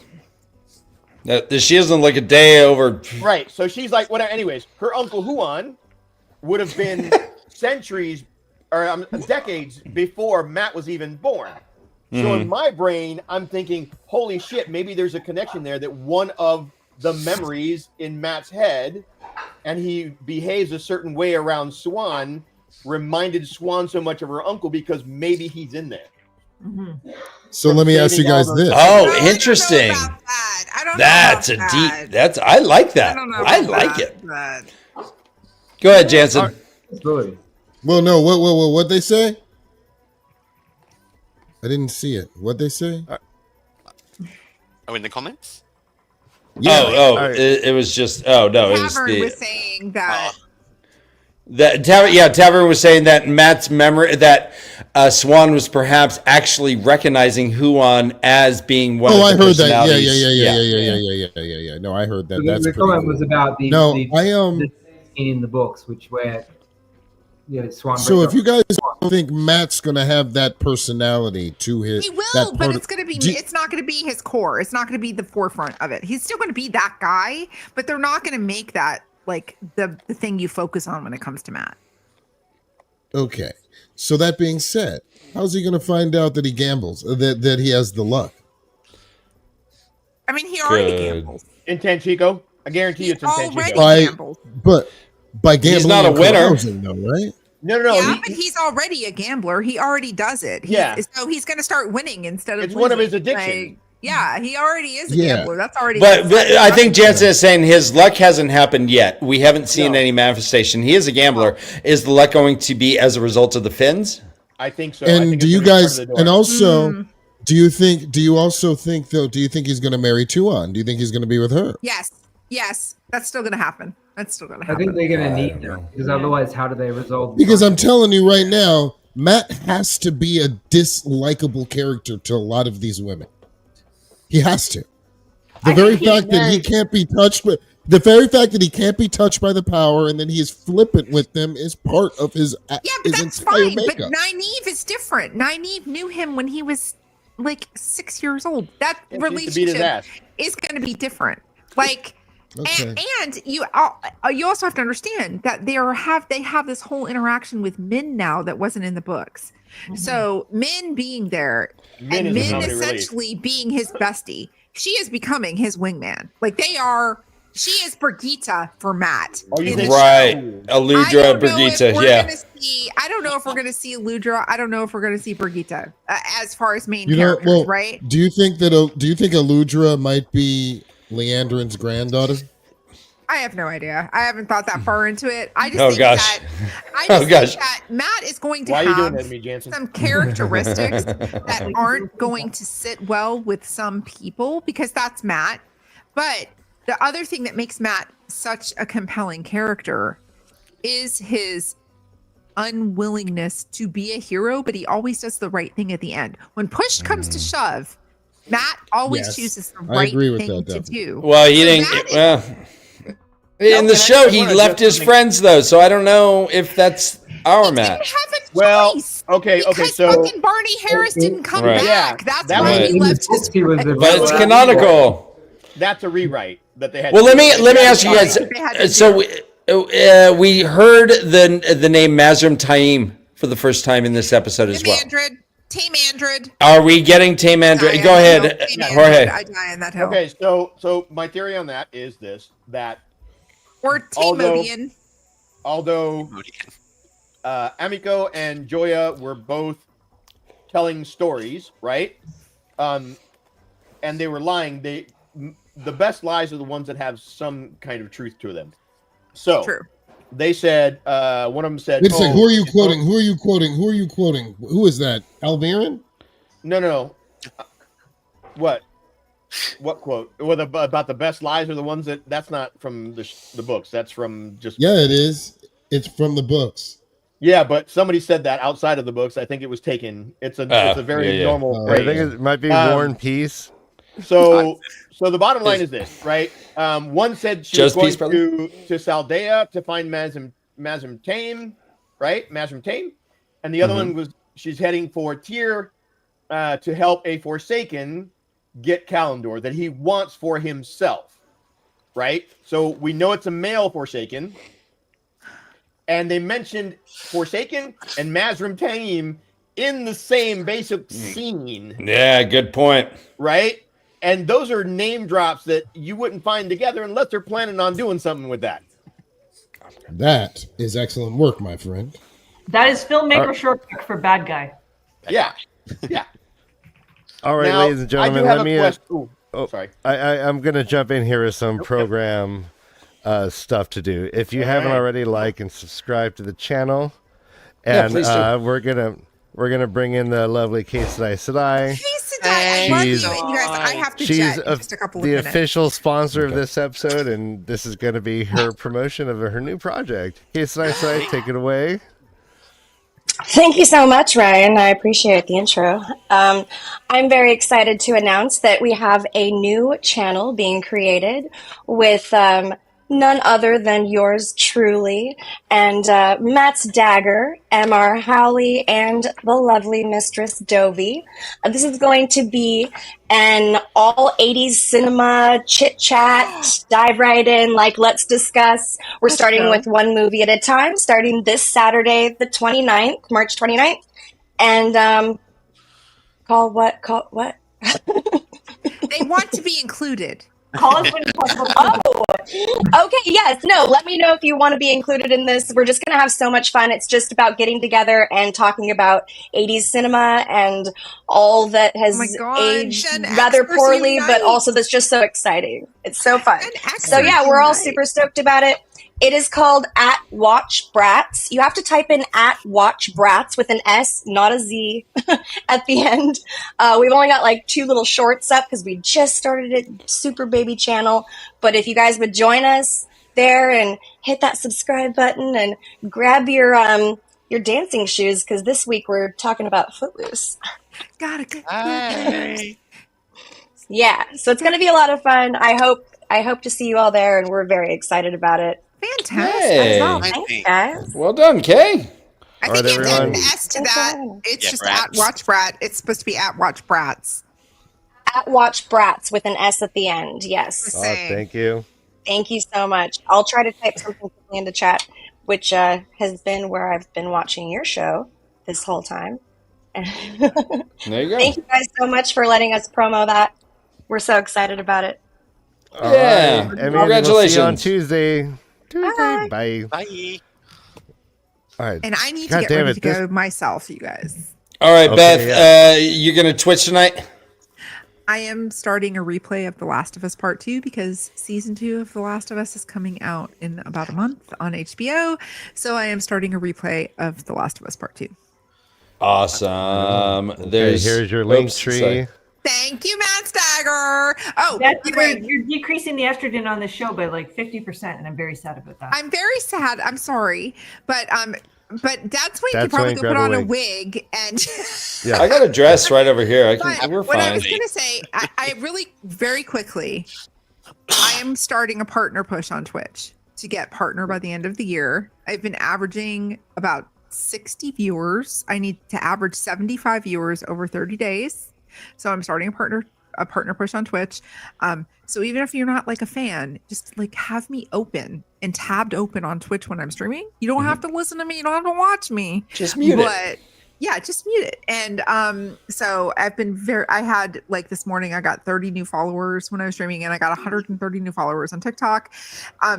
Stuff is happening. It's great. It's fantastic. And Whoa. I'm finally like in my space, I feel like. So Beth, I send me love the why- link. Okay, well, Wheel of Time's never going away for me, but the gaming space is really like opening up for me. Sponsorship opportunities are happening, and it's like it's happening, you guys. It's happening. It is. So Well, you're a fun watch. People are watching you not because they have to, but because they want to. And well, you're also doing a because I great made job. a safe space in my space, and yeah. So That Anyway. sounds like a drinking obligation, Dan. it's not an obligation; it's a privilege. Taishar! Anyway, I love you guys, Shelly, Kev. We need to do the D&D. I need to make a guest appearance. We'll make it happen. We'll make it happen. We'll make it All happen. right. I love you. I love you. Good luck All tonight. right, take it off screen there. At All Beth have a great time. Delman. Thanks. Great show, Beth. Had fun, guys. Love you. Bye. Bye. So, as the only All right. woman left on the show, I'm Well, gonna let's keep give eating. you center stage. There you go. Center stage. I wanted to. I'm just I saying, hope we keep can- eating. Keep talking. Yeah, I wanted to just touch very lightly on the old tongue in this episode, in the way that the actors are speaking the old tongue, and how it's not like a words into other words, but they're having actual conversations, and the inflection that they're using on particular words, the way that Yosha and Natasha spoke to each other in the old tongue while they were up in the Sharome.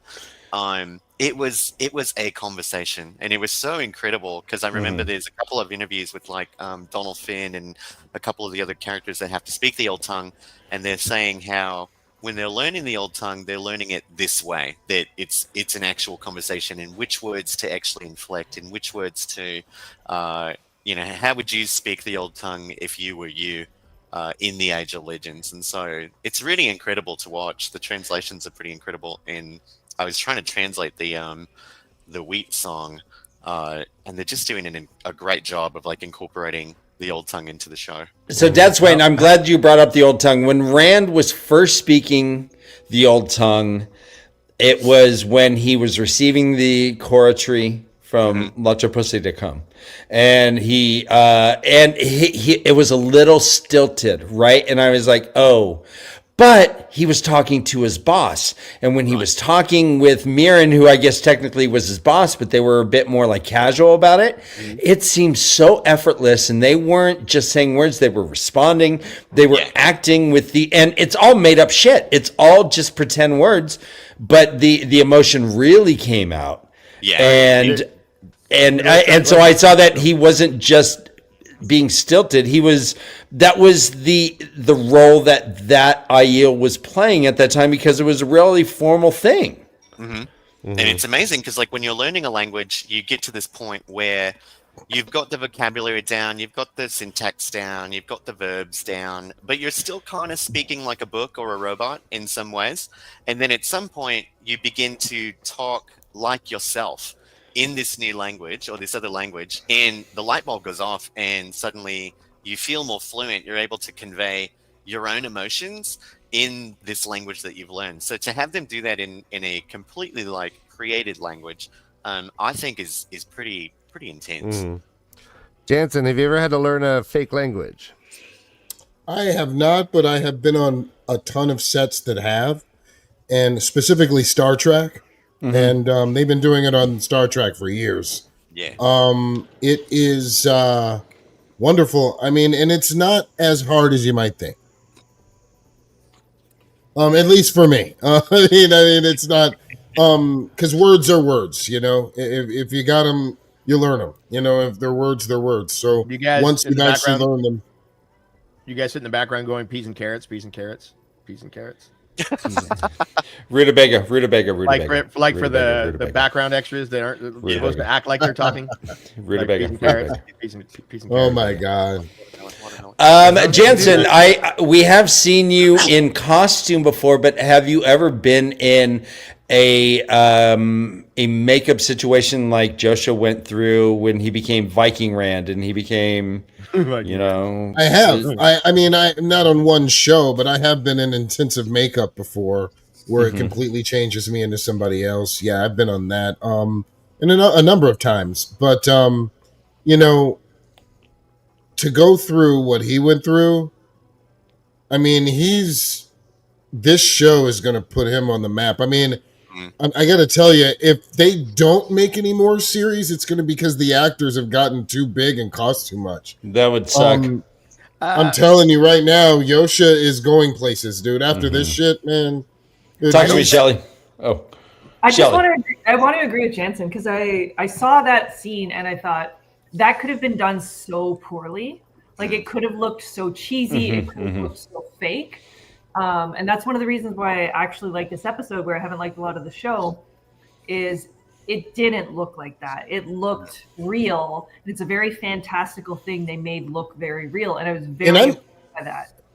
Yeah, and I'm talking about small things with Yosha. Some things I don't hear a lot of people talking about is that when you are great, you have the ability to make everybody else around you great too. And his chemistry with everyone on this show, from Rosamund Pike all the way down to Land to everyone, is amazingly good. That's a great point. You know, he's showing his skills, and they picked the right person to lead this. He's great. So, Jansen, with production stuff, when Moraine stepped right into the rings and she and starts floating, it flashed me back to, I think it's Dark Knight Rises, where the Joker is hanging from the construction site, but the camera's right side up, but he's hanging, and it has this really distorted kind of perspective. So we have that distorted perspective, and we also have that flippy camera. Are these... is that camera like a tool that goes from right side to left, or is it? How did they do these things? It's a 360 crane with a double gimbal that can basically do anything. It can rotate, go over, under, around. It's and it's extremely expensive. It's like a $500,000 piece of equipment.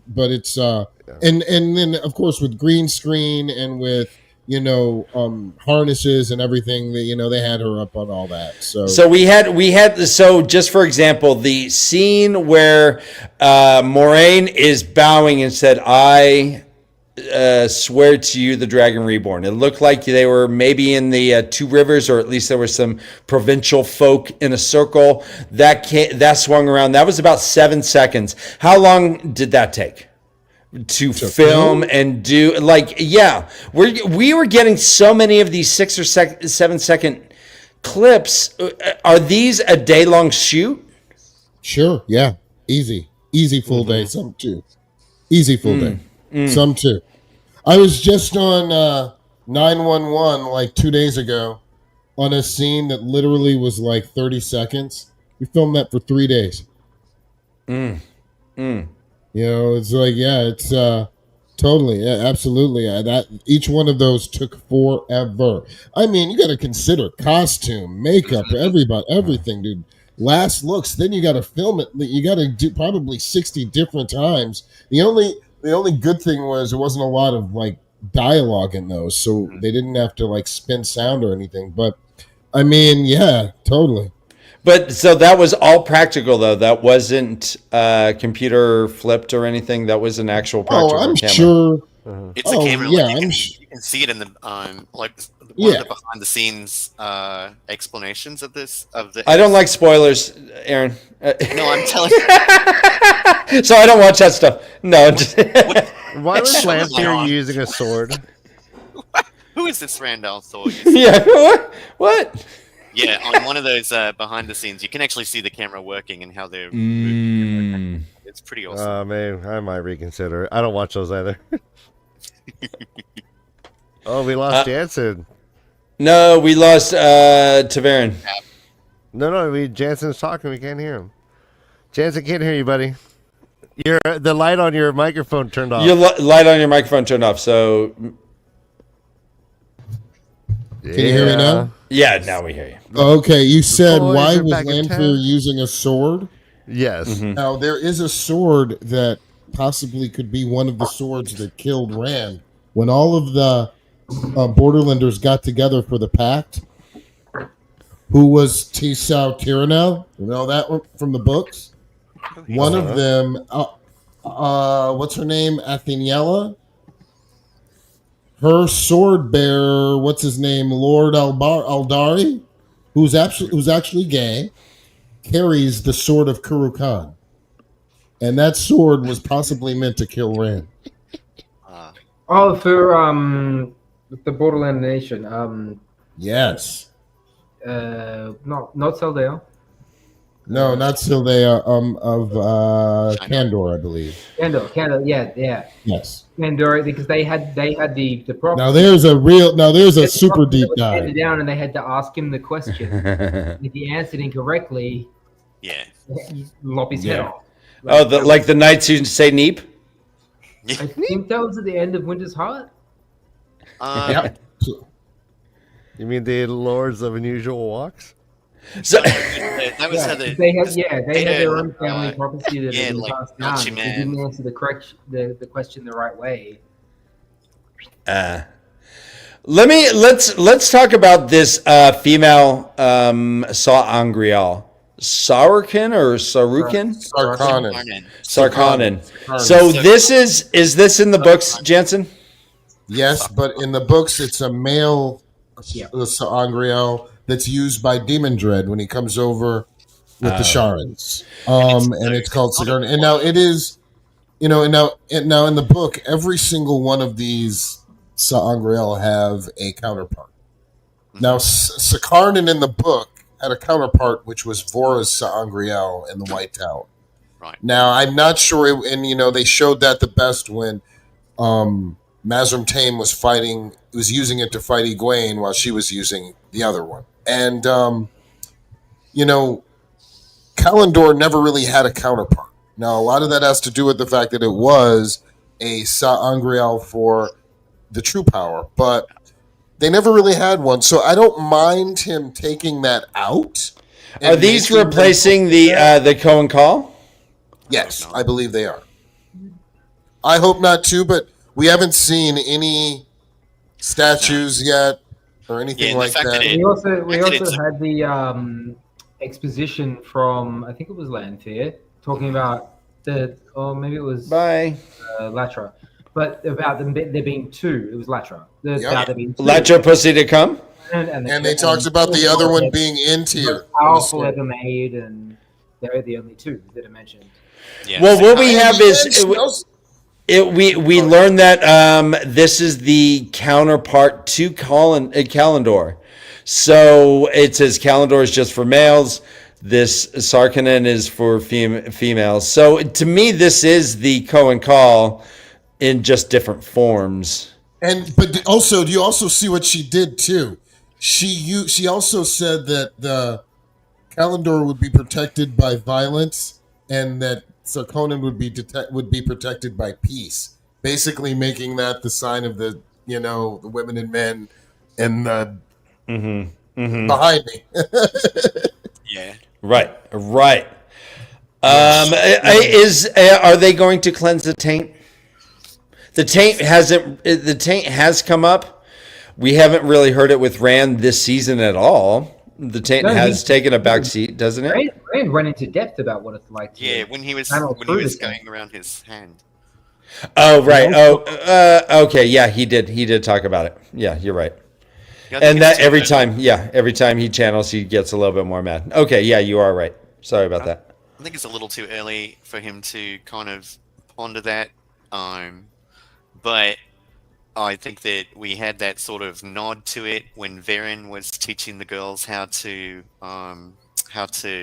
make the dirty water clean. So I think they're gonna get to it later. Okay. And so this is so Kalendor and the Sarkinen is going to be used to cleanse the taint, we think? Yeah, I think that's probably a pretty good assumption. Yeah. Okay. Yeah. Okay. I think Nynaeve's going to get drawn in to use the Sarkinen, and Rand's going to have Kalendor, and I think that's where that's going to go. Maybe not even season 4, maybe season 5. Well, I think that the first use of it is going to be Moraine making it rain in the Threefold Land. Right. Because it's not going to be Rand making the lake? No, I think it's going to be her. Channeling through it, right? They show her the semen ball. I've seen footage of her using it. Personally, I think Rand's got a whole lot more crazy to go through before they cleanse the taint. Yeah, I agree. And he's gonna get deep into the taint before they cleanse it. Right. So keep up in that taint. I guess so. Is he going to hear Luce Theron, or is he going to hear Charn or someone else? He'll hear Luce Theron, right? It's going to hear Kylie Minogue probably. Kylie Minogue. Right. He'll just have this earworm. He's like, got this one-power earworm. I can't get it out of my head. Can't get her out of my head. So my earworm is Friday. Friday. Oh, Trying to get down on Friday. Frida. What? Party and what? John Butler Trio's your earworm. Oh, that's true.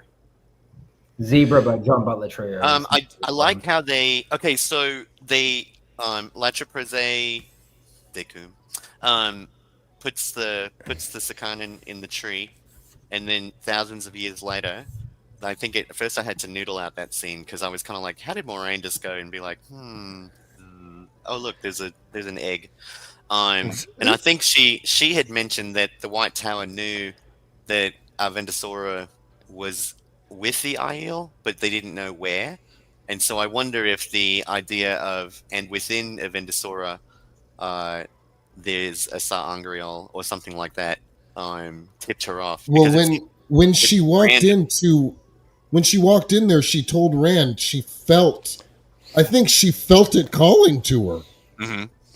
It was a weird weaves involved in putting it in there, and she would be able to see those weaves.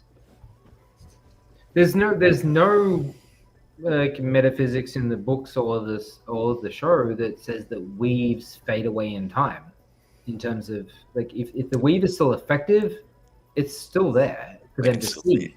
Okay. Like, So if it's not tied off, right? Yeah, so if Latra used masked. weaves to put it in the tree, another female channeler would be able to see that. Well, what about the wise ones? They don't touch that shit. It's sacred. Like That's they're like, I'm not messing with that shit. That was that's the foundation of our society. They don't have pockets, so yeah. Whereas Rosamund is a Brit, so she's just like. So she just snatched it. She's like, mine. This belongs in a museum. Bye. That's the British soul. It all comes back to it. It all comes back to it. She colonized Avendasora. That did remind me, Jansen, in the books. There were 10,000 Korra trees that were sent out in the show. Is this similar to what happened in the books? Yes, they were leaving Parandeezen. Jonai was, but who? There were 10,000 trees that they had in their wagons. In 10,000 wagons, and each had a tree, and it had its own Korra tree. And they had who were the I don't remember who were the Aes Sedai that were out there. I believe it was a guy named Doran or something like that. But that was a change from the books. Mm-hmm. In the books they still had a few of the Jin Aiel still alive. In the show they had all died. Latra was the only one left there. They all passed away. Yeah. So that was different. I gotta say, please go ahead. Oh, sorry. Just a quick. I like the visual again of when Moraine was channeling to open up the tree. Her weaves were kind of wild and powerful, and then when Latra was weaving, it was just so precise. So like you can tell like they're using that as a visual to let us know that like the Age of Legends channelers had like an absolute mastery over the one. They knew their shit. Yeah. Let me ask you this: do you think she's still alive? No. Latra? I think she died. Yeah. She's old as fuck. She was old as fuck when that scene. She was a hair's breadth away from death. Do you think we'll see Amis, Cerelia, or Katsuin? I think we'll get Amis when we get Cold Rock Sold. I think so too. So we'll get Amis married to Ruark, the other wife, or not married to Ruark? Yeah, married to Ruark. Yeah. Okay. I think they're going to do away with. Drawing a blank on Leia. I think they're going to do away with Leia, and we're going to have Byra and Amis as Ruark's two wives. Are we having a dark friend Melindra? Absolutely. Yes. Absolutely. We have to. Yeah. I think we might get Sorelia because or Sorelia. Sriracha. And so we're Sorelia. No, because they actually did. Sriracha. They actually. Everyone loves a bit of sriracha. Sriracha. I think they had a line that Bear said where she was like, "I was trying to be. I thought I had to be as hard as a woman could be," and that was a line that Amis told Cadsuane about Cerelia. No. Actually, no, that's not true. She said, I have this in my head right now. She said, I didn't realize that I was never be as strong as you were, Bear. That's what she said. No, but the thing is... because Cadsuane was asking, maybe, I mean, she was like, she said, this Cerelia person, is she a strong woman? And then she said she is... as strong as a woman could be, or something like that. Yeah. Oh, yeah. That's way later, though, isn't it? Yeah. I just love that they pulled that line. Okay. And I was just I recognize that line. There's a couple things. Yeah, with Moradin clawing his own eyes out, I thought that was too cartoonish. Even in the books, I'm all literally he's clawing his own eyes out. Come on, Robert Jordan, but. It was cool. Yeah, I liked seeing. And by the way, Muradin kind of looked like Josh from the Black Tower podcast. I'm not sure if you guys know Josh. He looked just like Josh from the Black Tower podcast. Not Josh clothing his eyes. Yeah. He's like, right. I would say they did skip the other part where after he claws his eyes out in the books, he eats them. Yeah. Yeah. Oh, yeah. Here. He does go. Wait, did he eat them? Yeah, Yeah. unless I'm completely out there and I'm like mashing in another book I read, but Like, I'm pretty what sure. is making Yep, you yep, eat he's- them? I'm Really? pretty sure Madness, that- right? I I'm mean, pretty sure first he off, eats okay, them up. okay, just the mechanics alone, we're going insane. We're pulling our own eyeballs out. If they fall on the like it's ground, you can't even find them. Okay, so at least you imagine at least one of them fell down. So his two eyeballs are out, and he's looking around. He gets it. It's He's dirty. like on his hands and knees. Yeah, he's It's like dirty. puts his There's mouth sand everywhere, and also the wind can blow it. Oh my god, that wind! One Oh my eyeball God, comes guys, out. I'm so sorry. I need to go. Maybe Chuck okay. can let me know if I'm misremembering Like, this. Oh, wait, I've wait, read wait, a before- lot- all I've right. read a lot of fantasy books, and sometimes they mesh All right, everyone, together. let's stop talking. Let's say bye to Jansen. Let's say bye to Jansen. Jansen has to leave. Sorry, Kev. Bye. We'll get back to you. Bye, Jansen. We love you. We'll see you next week. All right. Bye. All right, Kev, continue. I'm sorry, man. Yeah, I just wanted someone in chat to maybe fact check me on that, because I'm pretty sure that's correct, that he chews his own eyeballs in that, like in the columns scene. Yeah, several people said But that. I've read so many fantasy Yeah, Noma books. Garden. Yeah, there we go. Together. And Iris didn't want to see that in the books or the show. Yeah, that makes a lot of sense. Yeah. Yeah, I'm not sad they cut that. I just wanted to see him with some like foamy blood coming out of his mouth, so it didn't have to be explicit for the book readers. It would be like, oh, he did it. Ugh. Maybe he was just saving them, so after he got done. All right, so I mean, okay, do the eyeballs come out in Right? your Yeah, poop like Chat's corn? got me. He did eat that shit in the books. And I mean, It to was be like- fair, in the threefold land, you don't waste protein, right? Like Absolutely. protein is protein. Right, and you can see clearly that it's a delicious meal. Exactly. Honestly, Honestly, if you drop them in the sand, it's fine. He's just like looking up at himself, being like, "Oh, Yeah. there they are." Yeah, He just wanted to look. He wanted to look inside himself to make sure. Yeah. well-rounded nutrition.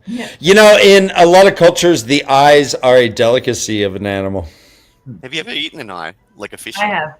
I have as well. Yeah. I never thought I would, but I did. I've swallowed spiders, and they have 8 or 9 eyes. So, yeah, I've Right? eaten tons of eyes. Eating You a win. spider, there's plenty of eyes. So. Not on purpose, though. 9 eyes? Yeah, spiders have a whole bunch of eyeballs. You've got 8 eyes, right?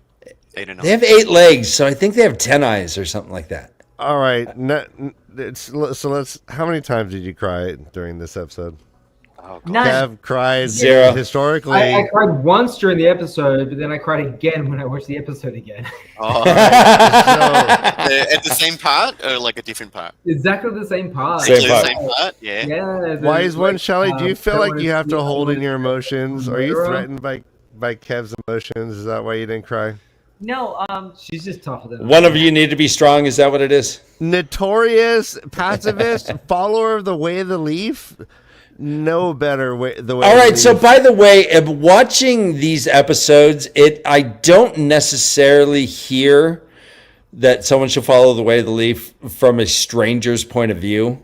But when I've heard it a couple times in this episode and also in the first season when they were talking to Perrin about, and it catches me every time that they capitalize the way of the leaf and have it like on the screen. It feels like, I don't know, it feels like they're talking about me.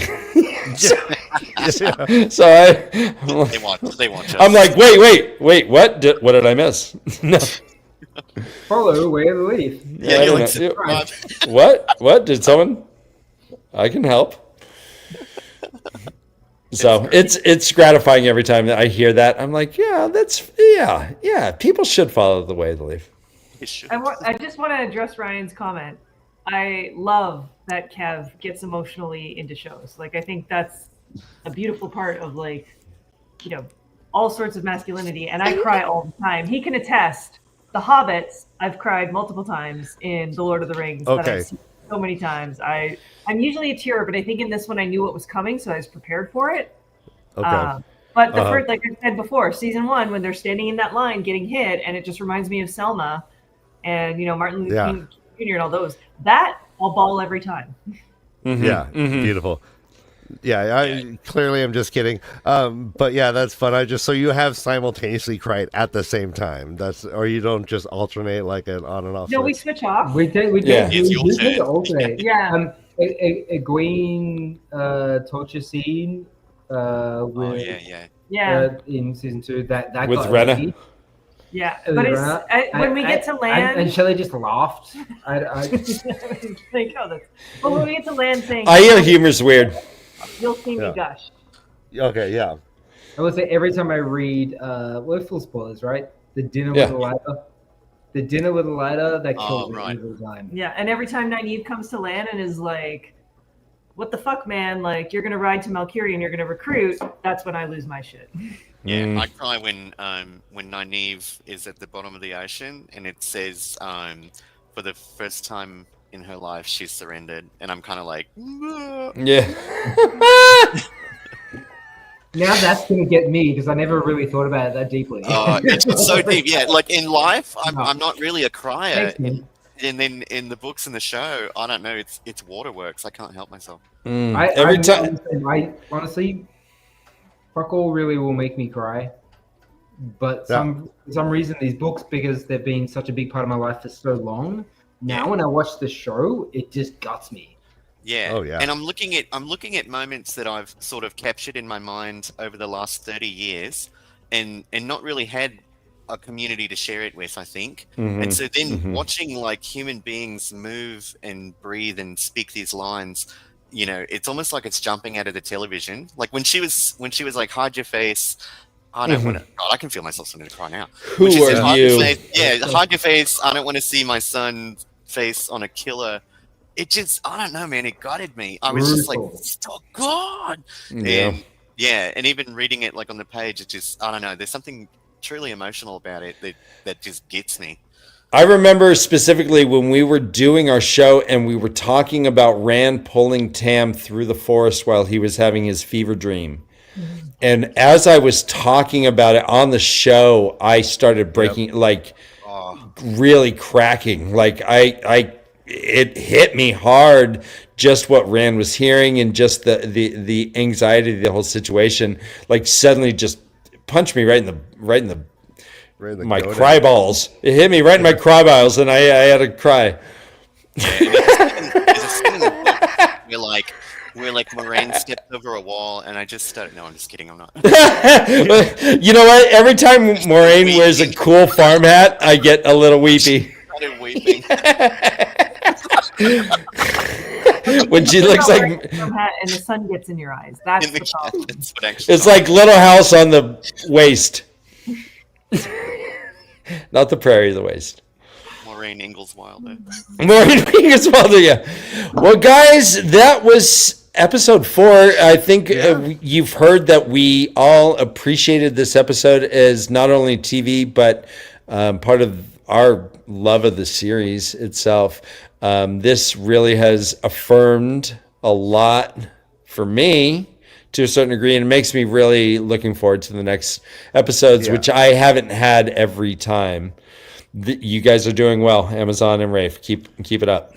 So yeah, I mean, this episode is not only is it firmly like my favorite episode, but it might be like my favorite episodes in all of television. Like competing with Battle of the Bastards, Game of Thrones, like competing with some of the great, like episode 1 Game of Thrones, like it is so well done. And our first time readers, if you haven't, or our non-readers, if you haven't yet, we have a non-reader reaction series.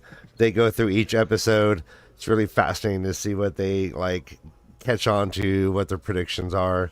That this episode was a little confusing, but they uniformly were like, yeah, but we know to wait and it'll make sense later. So they're not discouraged. They're super happy. They gave it great ratings. And apparently Rotten Tomatoes, this is the highest rated episode that they've had. Like all the ratings for the season, I've been progressively higher, and everyone is like, finally, this is what we're kind of hoping for. So keep this up. This is what we want, y'all. And you see that the closer you are to the books, the better the show is. Yeah, here. All right, So I that's Wayne. take it, Dan. We're going to talk about my theory on the ale being genetically modified slave races. Dovey, damn right, your mom loved it. Different day. Different day. Sorry. I'm sorry. Go Yeah, ahead, Kev. I'm sorry. Yeah, sorry. He said, yeah. What? We'll talk about my theory of the ale being a genetically modified slave race another a different day. We'll get to Oh God. So yeah.